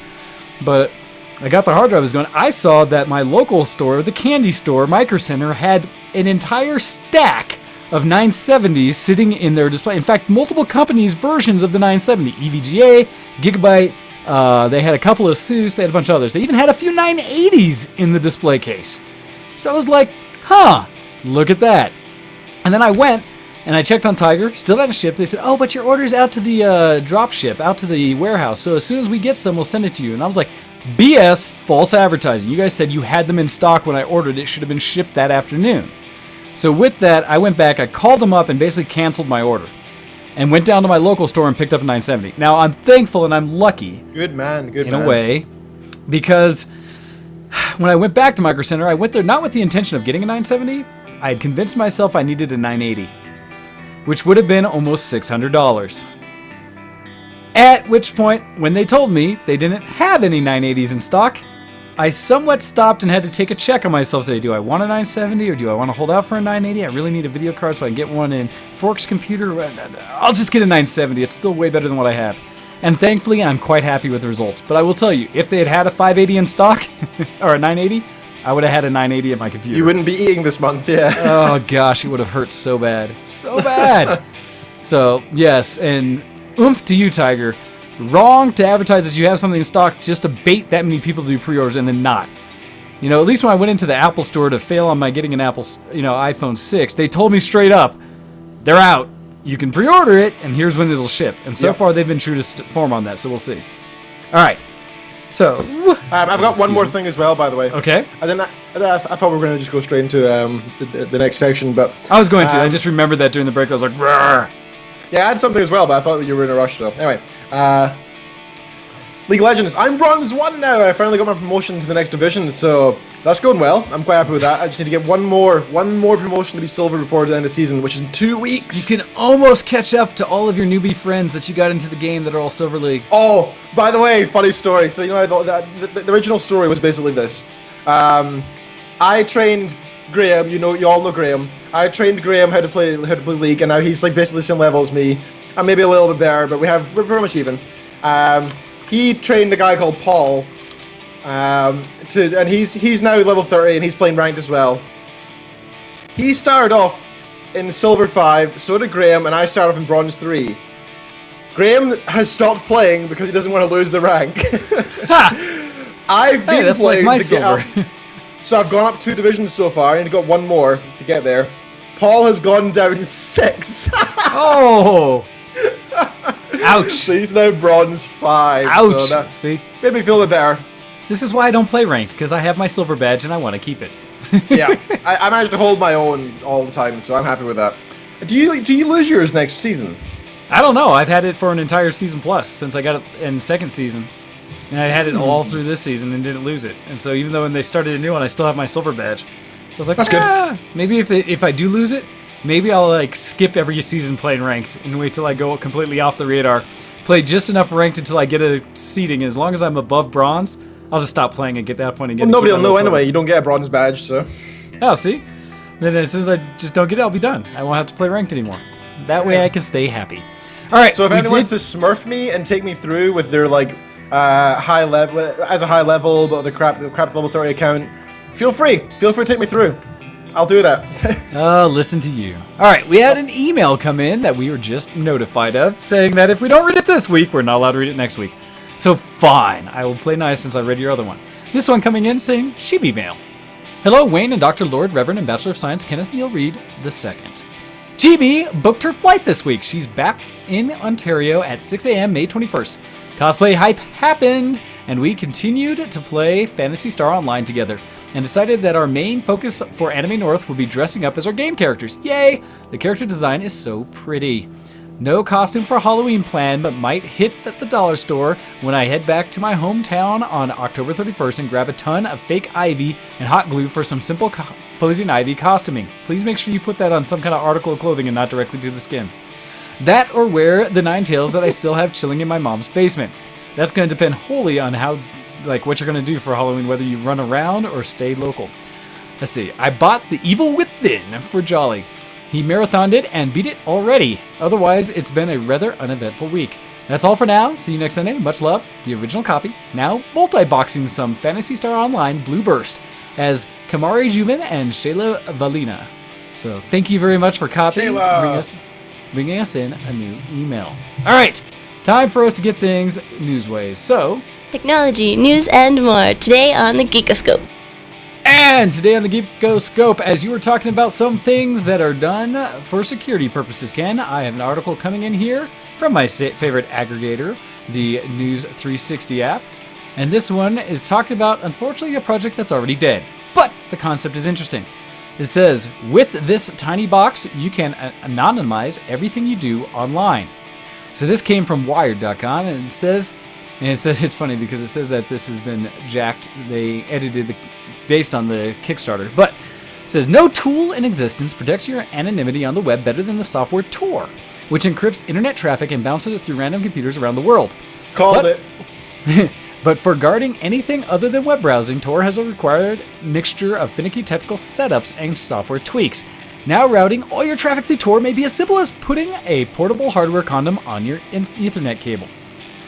So what they had is a company launched a Kickstarter. The company was Anonibox, or the box was, this is a $45 open source router, automatically directs all data that connects to it by Ethernet or Wi-Fi through the Tor network, hiding the user's IP address and skirting censorship. It is also small enough to hide 2 in a pack of cigarettes. The whole point was this is a tiny plug-and-play, essentially security box. So while this died on Kickstarter, basically what happened with the Kickstarter on it is people identified the hardware they were using as not belonging to this company, but actually being a Chinese manufactured cheap box, either that or Taiwanese, that they were just running software on that wasn't truly open source and didn't really belong to them. And so it was not fit for them to resell it. Essentially, they were just putting a few technologies together that already existed and try to package it as their own. And that was the falsehood of it. There are ways to do this yourself. They just is not a clean, simple mechanism to do it all in one. So if this is something you're interested in, you can still go and basically perform the same actions.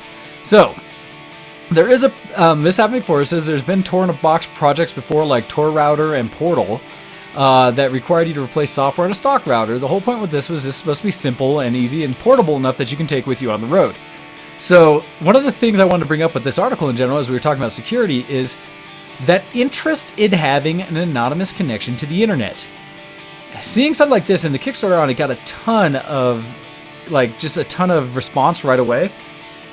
Is this something that you feel, Ken, is really a concern in today's market, an ability to make your presence online anonymous and try your best to essentially hide what you're doing and where you're going and things like that? I think being anonymous on the internet and having the ability to say and do as you wish online is effectively a human right, and it should be seen that way. I think it can come with it comes great power and great evil and great good. I think it's a mix of everything. You can have these horrible bullies online who are assholes and make people go commit suicide, and you can have truly meaningful, open, truly honest discussion that cannot be held in any other forum where gender and race and size and eloquent speech and accent, etc., all come into it. The one place that doesn't happen is an online place. You don't have even in letters you can tell somebody's like writing style, you know. And Yes, online, lots you of don't ways have to that. identify who you are. And I'll argue there's good and bad to this as well. I do not mind certain companies having rules about having to identify yourself online for their access, things like Facebook and stuff like that, because if you are getting onto even where we're seeing a big happening with this in Gamergate on Twitter and Reddit and everywhere else, is anonymity can also cause some trouble because you have people who are doing threatening things that are very insane and bad, which Ken, I don't know if you saw that report that who else finally got doxxed? Because Yes, outcry on it. my favorite Miss Felicia Day has been, yep. Yeah, I got doxxed where it's one like, dude, guys, you're pushing the limits here. We like Felicia. You know, why are you doing this? Sure, she had a comment out there. She's a little frail woman, and she said that she's a little worried about how things are going on. That's her opinion. You don't have to dox her for it. That's just messed up. The whole point No, is you the more you shouldn't have doxed retaliate, anybody. the more you make the Gamergate thing go the wrong direction. You take it away from its meaning of talking about media and ensuring that we're getting proper Well, representation. Instead, you're going into this whole fighting thing back and forth, That's which the is just thing, though, killing right? the cause. It's anonymous. How do you know who did it? Maybe Well- how do you know it wasn't the anti-Gamergate people who went on and did it in order to say, It look did it what to those her people to are make doing, it they're so evil. defeat it exactly. Well, that's where I'm saying there are some pieces where anonymity can be dangerous and too much because there's also been people that have created fake accounts to do attacks and get off there. I have no problem with companies in certain types of interactions requiring some bit of personal information that's verified so that they keep track of you. It shouldn't be readily accessible to everyone around, but in cases like this, it's something that I do believe a police type of subpoena or something should be able to get access to that information. Versus if you're doing regular web browsing, regular interactions, then I don't care. Then you should be as anonymous as you could possibly be because I they think it should shouldn't be tracking your regular activities. I think anonymity should be allowed until the police get into it. Well, Very much. that's the thing with proper like court appraisal because I don't like also my government's way of doing random grabbing all information because that's some garbage. So I, for one, was really hopeful that this project would pick up. It's something that I believe in being able to choose to be as anonymous as you want to be, especially because you have more and more corporations getting involved with trying to take away a person's rights to being free on the internet so that they could track, force, and try to charge you for every little click you do. Which I don't think is right. We should not be run by corporations, run by governments, because in reality, government's supposed to support the people. So, thought there. So, would you get something like a Tor box if it was something easy like this? Because that's a big thing, right? You can already do it. You can do it yourself if you hack a router or have a router capable of it. But I love the idea of having something off the shelf that I could just grab, plug and play, and it works. That was a brilliant idea to me. No, I think that's brilliant, and I don't see why it shouldn't be available. Yeah, all for it. All for it. The only problem is, again, is the legal concerns. But I suppose ISPs can always say, well, these 17 guys in this town are fully anonymous and using encrypted traffic. Let's request a private key from the company that's doing it, and then they get it, and so on and so forth. It's on things that make you anonymous. There's still ways around it. So There are. However, that leads very well into my next article, and I do apologize that I'm taking two, but this one leads right into the same concept with security. And this was one that's a little bit older, but it's still relevant. This is coming from Business Insider, and it's the FBI director warns that cell phone encryption will help criminals. So this article, I read this. yes, FBI Director James Comey on Thursday, and so this is 2 weeks old, made his strongest comments yet about the encryption features built into new cell phones by Apple Inc. and Google Inc., warning that they could help or hurt law enforcement efforts to crack homicide and, drumroll please, child exploitation cases. Everybody knows how I feel when you bring and invoke child protection. That means you have no freaking case. You're invoking emotion, not reality, not facts. Anyhow, speaking to be fair, they're right. It might impede it. However, the freedom of being able to do that is more important. Just like, for example, having locks on your door might impede police from coming into your house. yes, they might have to barge in. It'll However, also stop criminals getting in your house, which is ding more ding ding useful. ding ding ding ding ding ding ding ding. Exactly. Anyhow, so it says, speaking before an audience at the Brookings Institution, Comey said that new phones, which limit the ability for companies themselves to access data stored on the units, have, quote, the potential to create a black hole for law enforcement. Says that FBI agents have in the past been able to access information stored on cell phones with a court order forcing the company to retrieve the information. Company said that FBI agents have come across a growing number of cases they believe evidence sat on a phone or laptop which they were unable to crack, though did not provide specific examples. Quote, if this becomes the norm, I suggest to you that homicide cases could be stalled, suspects walked free, child exploitation not discovered and prosecuted, he said. Wait, what did we used to do before there were cell phones? Oh, that's right, fought crime. And actually did some detective work and learned things. Just because you don't have the easy button that says that I can get access to everybody's information doesn't mean you still can't do your job. That's another big thing with security these days. If you want to get some of these bank information and get money off them, the easiest way is not to learn all these super hacking skills and go do it. The easiest way is to go look in their bin for a bank statement, call up the bank with your reference number and say, hey, I need some details, give me them. My address is this, my name is that, because I got this off this form. Old school hack. That's all you need to do. Well, but this is the thing. This is law enforcement, right? They can do that. They can get a subpoena from a court and go basically talk to any company they want and say, give me the information. The only difference here is that companies have said, we're tired of fighting this battle, and so we're going to encrypt the stuff from us ourselves so that you don't have to worry. Because really, it's a great PR thing for these companies to say, look, we don't even know what you're doing. It's not our business. Just as this is the same argument I make for ISPs. It's not our business to know what you're doing with our access that we're giving you. We're selling you the tool. We're selling you the access. Do what you will. That's your business. It's not our job to police you. I agree. It's not for a corporation to keep track of what I'm doing, damn it. You know what they're going to start doing? They're going to start selling knives one day that if there's another person in the house, you won't be able to pick them up because they'll be magnetic and they'll turn on, right? Electromagnetic and just seal to the counter and you can't pick up in case you stab someone. Because you can't do that. You gotta protect yourselves from yourselves. But it's just silly because this seemed like, for me, one of the most whiny BS case and arguments you could make about why personal encryption, personal security is bad. Because we don't want to have a hard time doing our job, and so we don't want you to be able to protect yourselves from every other criminal out there, not just the big government-sponsored criminals. And so it's one of those that's just, it really bugs me that they're trying to make this plea. And my argument continues to be that if you bring up kids as your thing of why you're trying to do something, to put that fear into all the parents out there and grandparents and such, the little people that can't see to the truth themselves and use emotion for it, your case is invalid.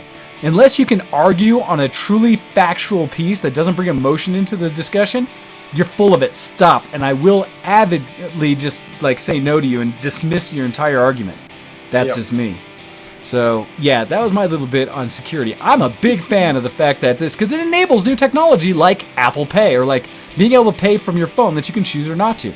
I never want to see the death of currency. I still want cash. But to be able to conveniently hit your, basically your thumbprint or whatever, your fingerprint on a sensor that reads and identifies it's you before doing a secure transaction to somebody, awesome. Way more secure than an RFID chip that has no security, essentially, that you can just read off of.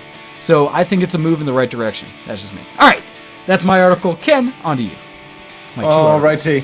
Gabe Newell, owner of Valve, owns Noobs. Yes.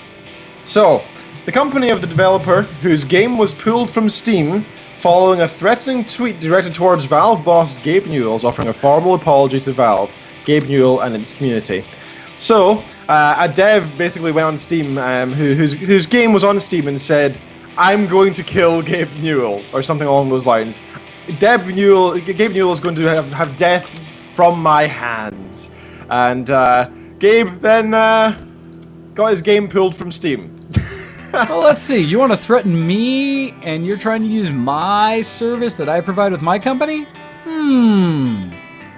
Bye-bye. Bye-bye. No money for you. I mean, what do they expect? Some people are saying about the ethics behind it. I mean, freedom of speech and all that. The guy can do what he wants, but at the same time, my point is, so can that company. Yes, right? It's just it's the thing that people make a mistake when they talk about free speech, right? You're free to express whatever the hell you want.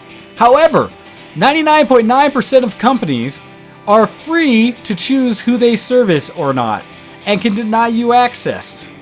And so it's just like a restaurant having a policy, or just because you're being a belligerent customer, even though you followed all their things about shirts and shoes and stuff like that, they can still refuse you service and say, yeah, I'd rather you leave my premise, because it's a private establishment. Steam, owned by Valve, is their company's property and their infrastructure. So if they feel as though you're going against what they want to see on their store stuff, they can deny you. Yep. And the whole point is... Quite rightly so. Yeah, it's just like Apple, how they turn off every sex thing in the world because they're scared of sex and basically a Puritan company. That they don't let apps like that through. That's their choice. And that's why if you choose, make that app for Android. You know, it's the same kind of thing. Companies can choose, and if it's bad decisions on their part, the community will absolutely get them for it. And so, you know, if I look at a company and say, I don't like the way you do business, I'm not going to buy from them. But in something like this with Steam, I don't think that's hurt Gabe at all. No, not in the slightest. So I'm totally for them doing that, and I think Gabe kind of got the one up on them.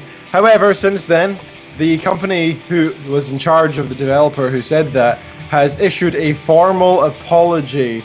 We're so sorry. Oh, we're going to go out of business because our game's not going to go anywhere now. Yeah, a recent post on Code Avarice website from the now sole owner, Travis Fenning, issued a formal apology from Code Avarice to its fans. The team at Valve and Newell, stating that it's not a ruse to get relisted on Steam. I am the other dev of this game, Paranautical Activity, and co-owner of the Code Avarice studio. Most don't know that I exist. I have been recently affected by my now ex-partner's lack of civil control and inability to understand that words have consequences. I do not condone what he said. I do not believe he was in any way justified or entitled to represent our company in this way. I extend my hand to all of you in hopes that you can understand that to err is human. We have all done it at one time or another. It is not to say that what Mike said is acceptable. It most certainly is not. Brilliant. It's all it takes. A completely honest apology. Well, that may keep them afloat. We shall see. If my mouse would actually move and scroll down. I asked for support. Oh, wireless mice. Yeah, it's not just wireless, just... So they've not been put back on Steam yet, but we'll see what happens in the future. But I feel sorry as a company. It's not just one guy, you know? So sorry. I feel bad for the whole company and the other guy. It's not entirely his fault. Alright, that's that article. Okay. So let's see. I haven't... which one did I want to jump in here? This one I wish was true or stays true. I don't know. I doubt, but we shall see. One of my favorite animes of all time is potentially getting a movie.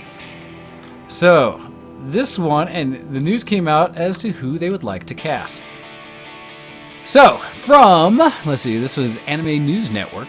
It says, Deadline site, it says Scarlett Johansson has been offered a role in Ghost in the Shell. And so it says the Deadline reported on Thursday that DreamWorks has made a $10 million offer to actress Scarlett Johansson to star in America's live-action film of, Masamune Shiro's Ghost in the Shell Cyber Police manga. The website reported, let's see, they were originally in talks with Australian actress Margot Robbie from The Wolf of Wall Street for the role, but she noted that today that the talks fizzled, and she's likely coming out in a DC adaptation instead for Suicide Squad. With this one, they said that they're still looking to make the movie, and that they've now put out an offer to Scarlett Johansson. I personally think this is brilliant. Not so much because I care who's going to play the role. I believe that anyone could do it as long as they read and understand the character. But I'm excited just because I really want to see a Ghost in the Shell live-action movie made. With the effects the way they are today, I think it'd be epic. Yeah, oh my I'm definitely excited, and I'm looking forward to the next Dragon Ball live action. It's going to be great. Yeah, compared to the last one? Oh, wait. Ooh. Yeah, that's what I'm expecting. Yeah, exactly. Not that I care anyway. Well, come on. The last Dragon Ball Z. And therefore it's poop, so. Well, last Dragon Ball Z was not made by a major, film studio. That was completely hey guys, I got some friends. We like Dragon Ball Z, right? We should totally make this. That was terrible. But yeah, and destroy the whole thing. Yeah, exactly. So this one I'm excited for. I think, if nothing else, Scarlett has been doing a lot more action-y type roles. And so with that, I think that's necessary for a Ghost in the Shell movie. So I'm not so bad about it. I know I have some friends who are really put off by the idea of her playing the role. But I'm just like, make the movie for one. And two, if you've got some action cred, I'm cool with it. Now, she's going to have to act with some severity because the character is not some pushover and not just some pretty girl. She's maybe not even a female, being that it's an android body and just has a personality in it.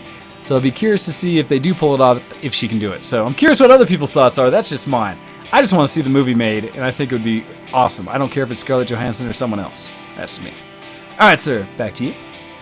Alrighty. And yes, Scarlett Johansson is sexy, so more things in the bear. Google security. Back to security and the likes. Google is now supporting USB security key for simpler two-step verification. That's basically the whole article, to be honest. I don't know why I need to read on, but I think that's pretty cool. It's great that they're doing this. So now you can actually like have your little key, plug it in, and then only then can you use your Google account. Well, so that'll secure your email, your shopping, your videos, your YouTube, your like there's loads of stuff. You know, so that's quite smart actually. Well, so it's interesting, right? Because this technology is essentially a USB dongle. And it's nothing new. Companies have been using dongles forever for security purposes because it's hardware encoded. So you have some hardware key that you can't fake through software, or well, you can actually, but that you plug in and it reads it off the key, and then it's basically like a key in a car or a key for a door. While it's plugged in, you can use it. A lot of security uses this with badges, things like that, where you have to have some kind of physical thing plugged into a device to actually give you access. It is great for security. My concern is, much like other technologies, what happens if you misplace that key? How difficult is it to get around, especially if that's your entire life? I know the feeling from the Blizzard Authenticator. Yeah, for anyone that misplaced their authenticator and they're like, oh crap, I can't play my game, where's my fix?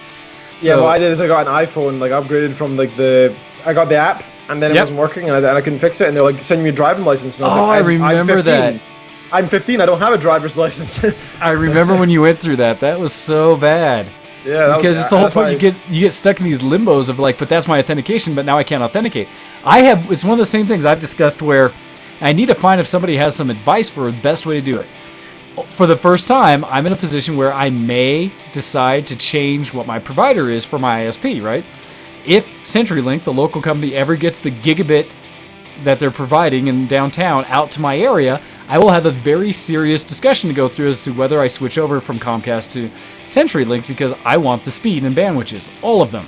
Of course. And so the problem is I have so many accounts tied to my ISP-based email address that when all those things for changing accounts, updating information, I forgot my password, all those things, logins and such, how hard would it be to go through and change all of those over to a different email account? I'm the exact same with my website. Now I've got Ken at kenread.co.uk. I've been using that far too much for important things. You can't just ship it over. So you gotta keep it, right?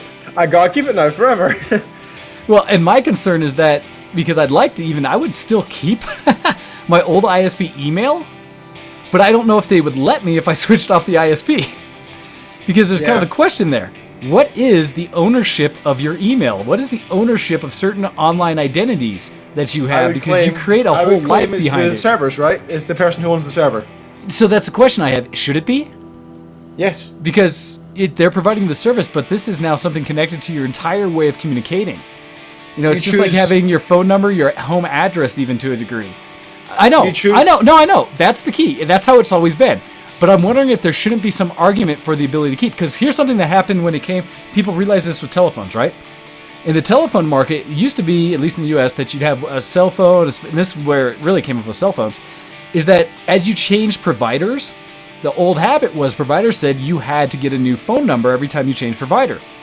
Well, through consumer rights laws and such that came out, they said, no, I get a phone number and I get attached. No, this is how it is legally in the US now.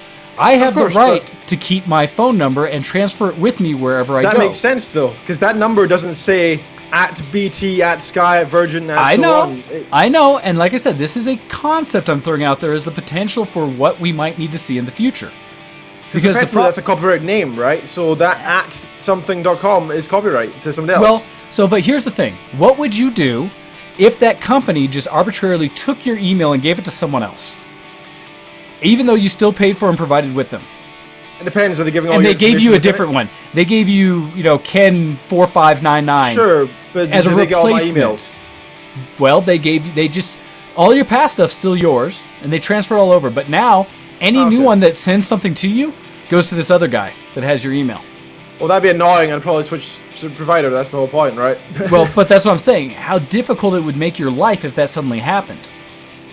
Yeah, it'd be tough. It would be tough, right? And you see the same thing with phones today. But you see the same thing with phones today now, where people have that challenge where they'll lose a phone, or they'll change, and they somehow, for whatever reason, they get a new number, and how much they have to reach out to people to get people to understand what that new number is. I'm just saying, I think it may be a prime time to look at the need for you to be able to keep an identity online like that. Or, if you would, some kind of forwarding service That's exactly what I was going to suggest, that would keep you for an X amount of time. Because at least when you change addresses, you can go to the emails and say, like, forward for this length of time. Like, if they had to give you at least X amount of time before they could release your email and forward it, that might be an answer, right? Because then I could spend like a week or two or a month or two changing everything over and sending all the requests and having it come back. Because the problem is, otherwise I have to do all of that preemptively before getting a new ISP and sending it all to like a virtual email address, like a Gmail or something like that. I used to have, well, I still do actually have this old email address. It's a Hotmail one, the one I made back in the late 90s that I used at school, and I used for MSN, and I used for my email back in the late 90s. So, you know, it's a good at least 15 years, if not more. Hotmail was announced and released in 1996, so sometime after then anyway. Probably just a couple of years. That was in 1997. So, you know, that old email address, hotmail.com doesn't exist anymore. Now it's outlook.com. So what happened is they still got a server somewhere that just says, oh, you want to go hotmail.com? Here's Outlook. What's that? You want to make a new email? It's not going to be Hotmail. It's going to be something else. But this is our pool of old ones, and they'll stay alive for pretty much forever, until 100 years or so. Well, but they don't have to. That's the thing, right? They could kill it any time. And if they did, that would be quite annoying. It would be very annoying. That would be the one point, I guess, where you get to the point where you have to just phone up each company and do it. But it is interesting, and I'm sure things like this are going to crop up in the future when people start dying. Because imagine how many Kenneth N. Reeds there'll be in the next 3,000 years. Probably one or two, right? Yeah. Oh, gosh. I mean, I wonder if... So, you know there's a website out there that does the... I told you guys about before, that finds new accounts that are being set up, like new services, and then signs you up for it and kind of sends you a thing, hey, did you want this account? Because that way you can maintain the personal identity that you want everywhere online. I wonder if you could find a service equally. Again, here we go. Business idea. A service that monitors all these types of different accounts out there for whenever someone gives them up. And that way when you sign up for the same thing, like I want to be the next Ken Reed somewhere, right? That, well, I'm saying, and you pass away or you give up your identity on one of your accounts and you no longer use it, that it notifies the person, hey, this is available. It's available. Did you want it still? What's that thing called, by the way? That service? Do you know what it's called? Oh, the one I was saying before? I have to go back and find it. I'd be interested in trying that out, actually. So, I actually have, what's that newest social network called? One that I've stopped using again. Which of the 4 or 5 that are out there now? The new ones. It's not Okrit, right? It's supposed to be simplicity, and it's got like a basic type. It's got typewriter font. What's it called? It'll be under social. I was gonna say until I start using G, or was it G Plus or Google Plus or whatever officially, you know, I don't think I'm in the room for another social network. My social network lives with Twitter, Facebook, Flickr, I guess you could call. I have a Tumblr that I don't use. ELLO, ELLO. Oh yeah, so I'm on that one. The elitist, nobody's gonna use it account. Yeah, so I'm on that, but oh god, they keep sending me updates like, oh, we have mail now. I'm like, I don't care. There's other things that are better. So yeah. Well, it's just interesting because we're in a state now where certain companies, and Facebook, as bad as they may be, have become the go-to, where everybody has gotten so into it, and Facebook's been damn smart that they've gotten involved with everyone and every kind of feed of games and news feeds and all this stuff to make it a legitimate business, which is what MySpace failed to do previously, where MySpace was just tween your thing and nobody really cared. It was just kind of, you went there a little bit. Facebook has become most people's livelihood, a way for people to communicate that's far beyond the reaches of any social network before that, where I think we're at such an establishment with them.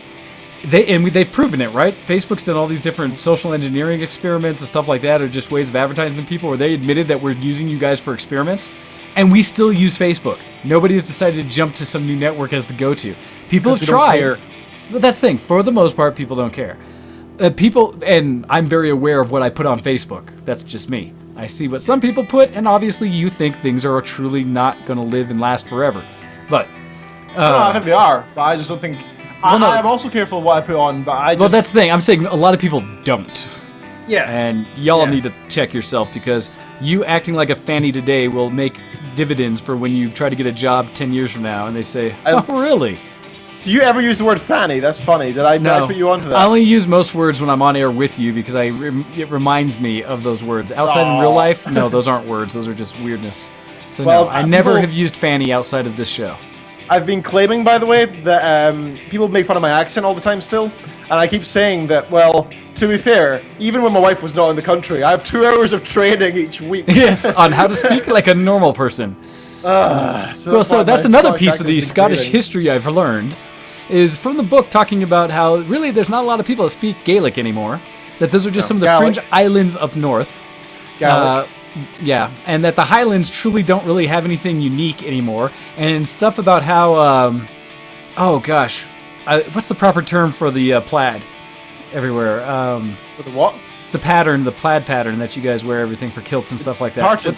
Tartan, thank you. How tartan was really like a joke on all of high society from the Highlands. For all the lowland coastal people, was kind of tartan became kind of this revenge because even those in the Highlands never really wore it. That it became like a stylish thing at some point because a few posh people started buying it and sending out their lodges and stuff, their hunting lodges with it, and suddenly it blew up. Right?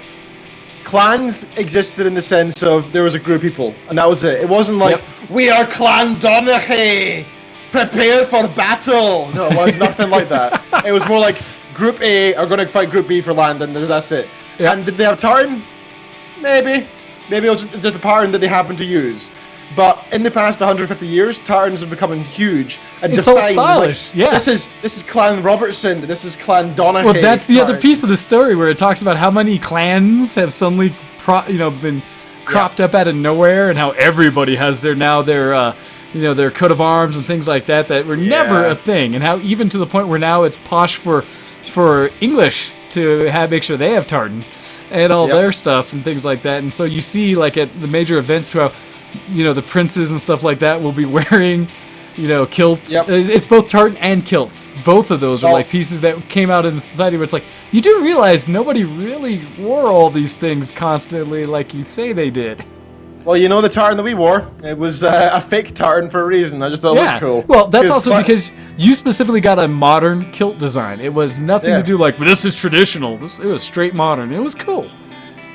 Well, the Reed tartan itself, which is by the way, the Reed clan has actually got absorbed by the Robertson clan in theory, and so it doesn't exist. So I looked at the Robertson tartans and they're all terrible. So I was like, screw that. I'm going to go for something cool. Who cares? Exactly, but it's just funny that that's part of that Scottish identity now. People take it and they know it's Scottish, but at the same time it's like, meh. Yeah. Same thing with like bagpipes and such. That bagpipes were kind of like, basically the only reason they got as stylish and big as they did is because they were outlawed for the periods that they were. And so it was to come back and be such a major thing was like, oh, we have to, Yeah, exactly. And to be fair, it's because they came from here as well. There's not many other instruments that actually came from Scotland. So you're right. That's a few thing of national pride as well. Oh, understandable. It's just funny as I learn those as I learn those facts about Scotland, I find it quite entertaining. It's And like, FYI, after living on a base for several weeks, when I was in the OTC, and during the practice for these young cadets, 13-year-old, trying to learn bagpipes,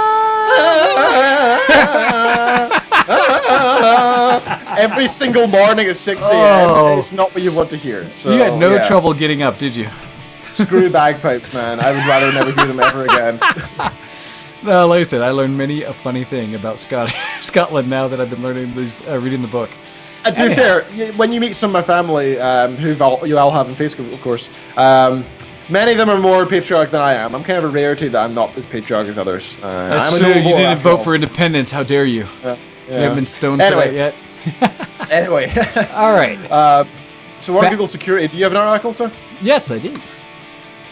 So this one, as we were talking more security issues, this one's kind of the anti.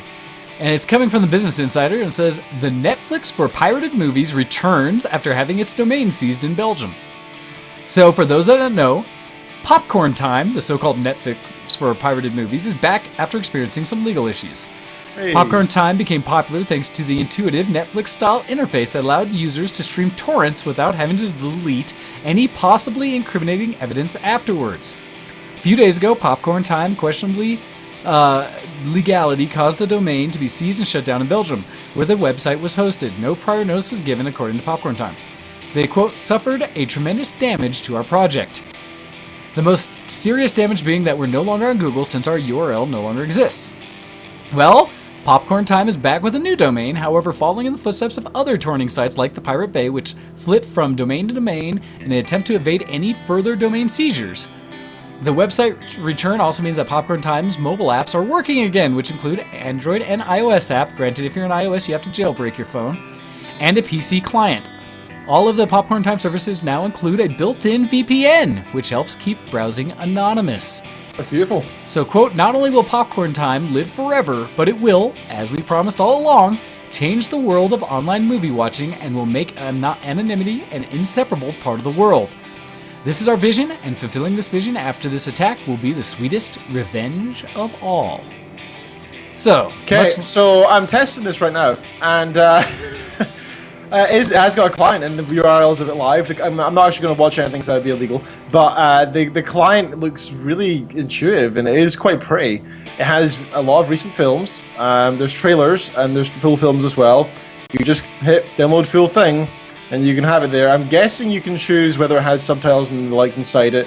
You can choose the quality on some of them. It looks like some of them have HD, some of them don't. I suppose whatever's currently available. It looks like a nice little service, and it's ridiculously accessible. That's kind of beautiful for something illegal, and you'd think would go down really quickly. I'm surprised that they're still showing it in the UK. I thought they would have blocked that domain by now, like we have with Pirate Bay. So it's interesting. Well, so you guys can't see Pirate Bay at all, because I still am able to get to it all over the time. Oh yeah, but we don't see it, but there's a million mirrors, so you type in exactly. TP. So Google are really smart, right? They know that when people look for Pirate Bay, it'll show the most used result, right? And the most used result is another one. It's a list of these most used. Sorry. The first thing is a link to a website, which is a list of the most used mirrors of the Pirate Bay. Gotcha. So you just click on that, and then you click on the top one at the top, and then you're in. There's some mirror in Poland or China or the US or wherever, and you're fine. Occasionally they get blocked after like 3 months of legality, like fighting to get one blocked. Then you move on to the next one. That's how it works. Interesting. So, yeah, I've read a lot about it. So it's quite interesting. So yeah, this is more just another one on the security note, because again, people obviously want anonymity. Now this one coming because it sounds like people are doing some streaming and things that are probably against copyright laws in most countries, unless you're in China and they don't really care. And so with that, you be aware, they say it on Popcorn Time, says it on their own site, says, hey, this may be illegal in your country, so take it on yourself. And this is not a US service. And so it's kind of interesting. By the way, the internet being, worldwide like that. Yeah. Disclaimers, by the way. Do you know what's funny about disclaimers? What is funny about disclaimers? I always think back about this this picture that I saw years ago of this like CD that somebody got in a pack or something, and it said, by opening this little flip here and removing it, you are saying that you agree to the terms of service written here. And the guy ripped the other side open and used it. At that point, did you not accept? I don't understand. Does that mean you can do what you want with that CD and that software? It's an interesting concept. Like, what's the legality around that? And that's kind of I don't know how that works, so it's kind of interesting. That's one of those things that's kind of BS about any of those EULAs and stuff like that, because they're saying, like, if you use this, you have to accept this, and therefore you agree to all these things. So what if you find a way to change out the installer so that the EULA never comes up, and you never have to accept it? That's true. So you purchase software or something like that, and maybe you modified it, or you grabbed some other EXE someone else created, and allows you to run it and do everything you need without ever accepting the EULA. So with that, does that now mean you're not bound? I never accepted the EULA because it's always been one of those things. I talked about it a while ago on the show, how it annoys me that they try to do these blanket things like that in there and say, yeah, no, you said it, so therefore you have to accept because you're using our software. And it's like, but your EULA is bad. So poorly written. Yeah. What if your EULA says that and you can come and charge me whatever you'd like whenever you like from an account? Was it Diablo 2 that had and we will take your soul at the end of it? Something like that, right? I mean, where the whole thing that nobody ever reads a EULA, kind of such. Also, sorry to distract you again, but back to this Popcorn Time. I'm flicking through it while we're talking here. It's got 3 sections at the top. Movies, where it's got, for example, X-Men, The Expendables 3, 22 Jump Street, Transformers, most recent one, Maleficent, loads of others. TV series, it's done by popularity. It's got Game of Thrones, Breaking Bad, Big Bang Theory, Walking Dead, Dexter, all there, beautiful HD. Then it's got a section for anime. And oh my god, is there a lot of anime. There's a ton of anime out there. Look, I'm scrolling, and I'm scrolling, and I'm scrolling, and it's just still going down. That's insane. These are different like different animes. Wait, Dragon Ball Z is that far down the list? That's offensive. Well, it's old. No. Ken, Dragon Ball Z has seen its time. People No, wait, are that's the done with movie. it. It's the movie. It's probably the top. It'll be here somewhere.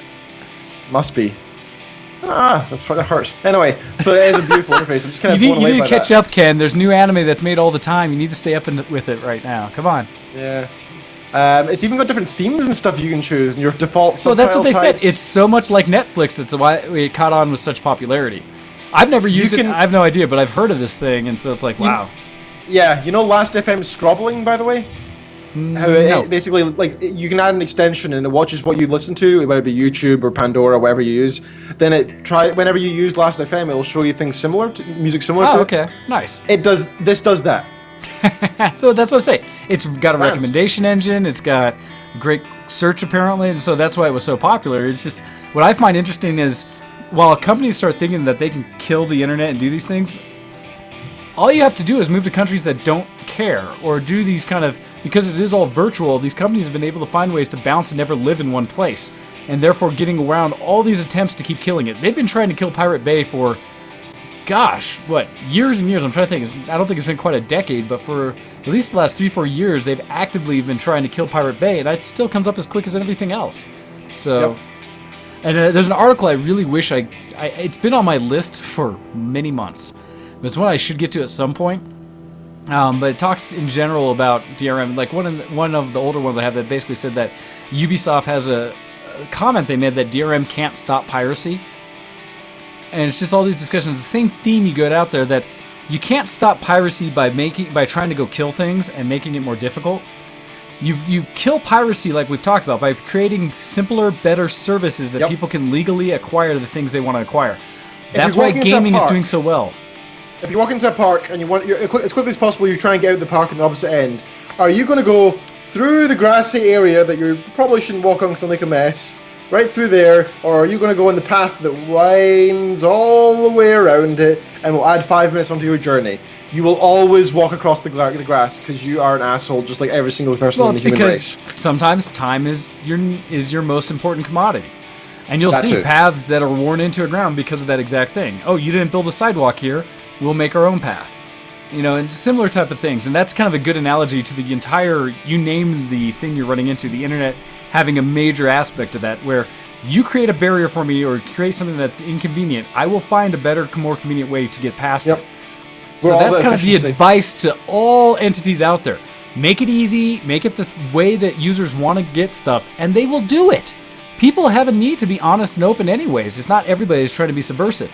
But when you make it so being subversive is the easy way to do it, compared to doing it legally, that you're asking for people to do things the other way, just out there. And I think that's a Definitely. good note for us to try to end this discussion for this week, because we've had a lot of messages that we're putting out there about all the things that go around with security, the internet, our technology and devices that we have this year, that are coming out and continue to be big parts of our lives. So with that, Ken, if you can tie things up for us with a note, I don't know how much gaming night I'll be doing tonight because I may run to one of the 2 conventions that's going on this weekend right after this. Fair enough. That I didn't at least go attend, and that's why I have the show. So Okay, you have been listening to ShowX of VTLRussions.com. Be sure to send us an email to showx@VTLRussions.com. We appreciate every single email. We do read them all out. Unless we become too popular, then we probably won't. Check us out on Patreon. We have currently got $20 a month from a very kind certain IRC rep. And if anybody else wishes to go along and also do every little bit, even $1 a month, if you're listening into 8 hours of show each month, $1 would make us feel pretty nice, just to know that we appreciate. You know, every little helps. Every tiny little bit helps.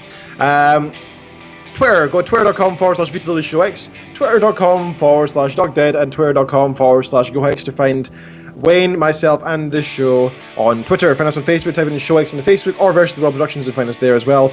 Stay tuned for more interviews coming in the future. If you have any suggestions, send in emails and tell us them. We have 2 more currently lined up. One is Mr. Gnomewise, and the other one is a secret till later. You've listened to ShowX. Thank you for having me on the show, sir. as always, thank you very much. Listen to all the shows on VTWProductions.com and check out and retweet and let everybody know about our show, including the YouTube link. It's so much easier now. Just go to a show and put it out on your social networks. Let everyone know what you love about us. All right, everybody, we are done. Thank you very much, and we will see you again next week. Although I don't think I will be here next. Oh wait, I will next week, the week after that. Anyhow, all right, bye everybody.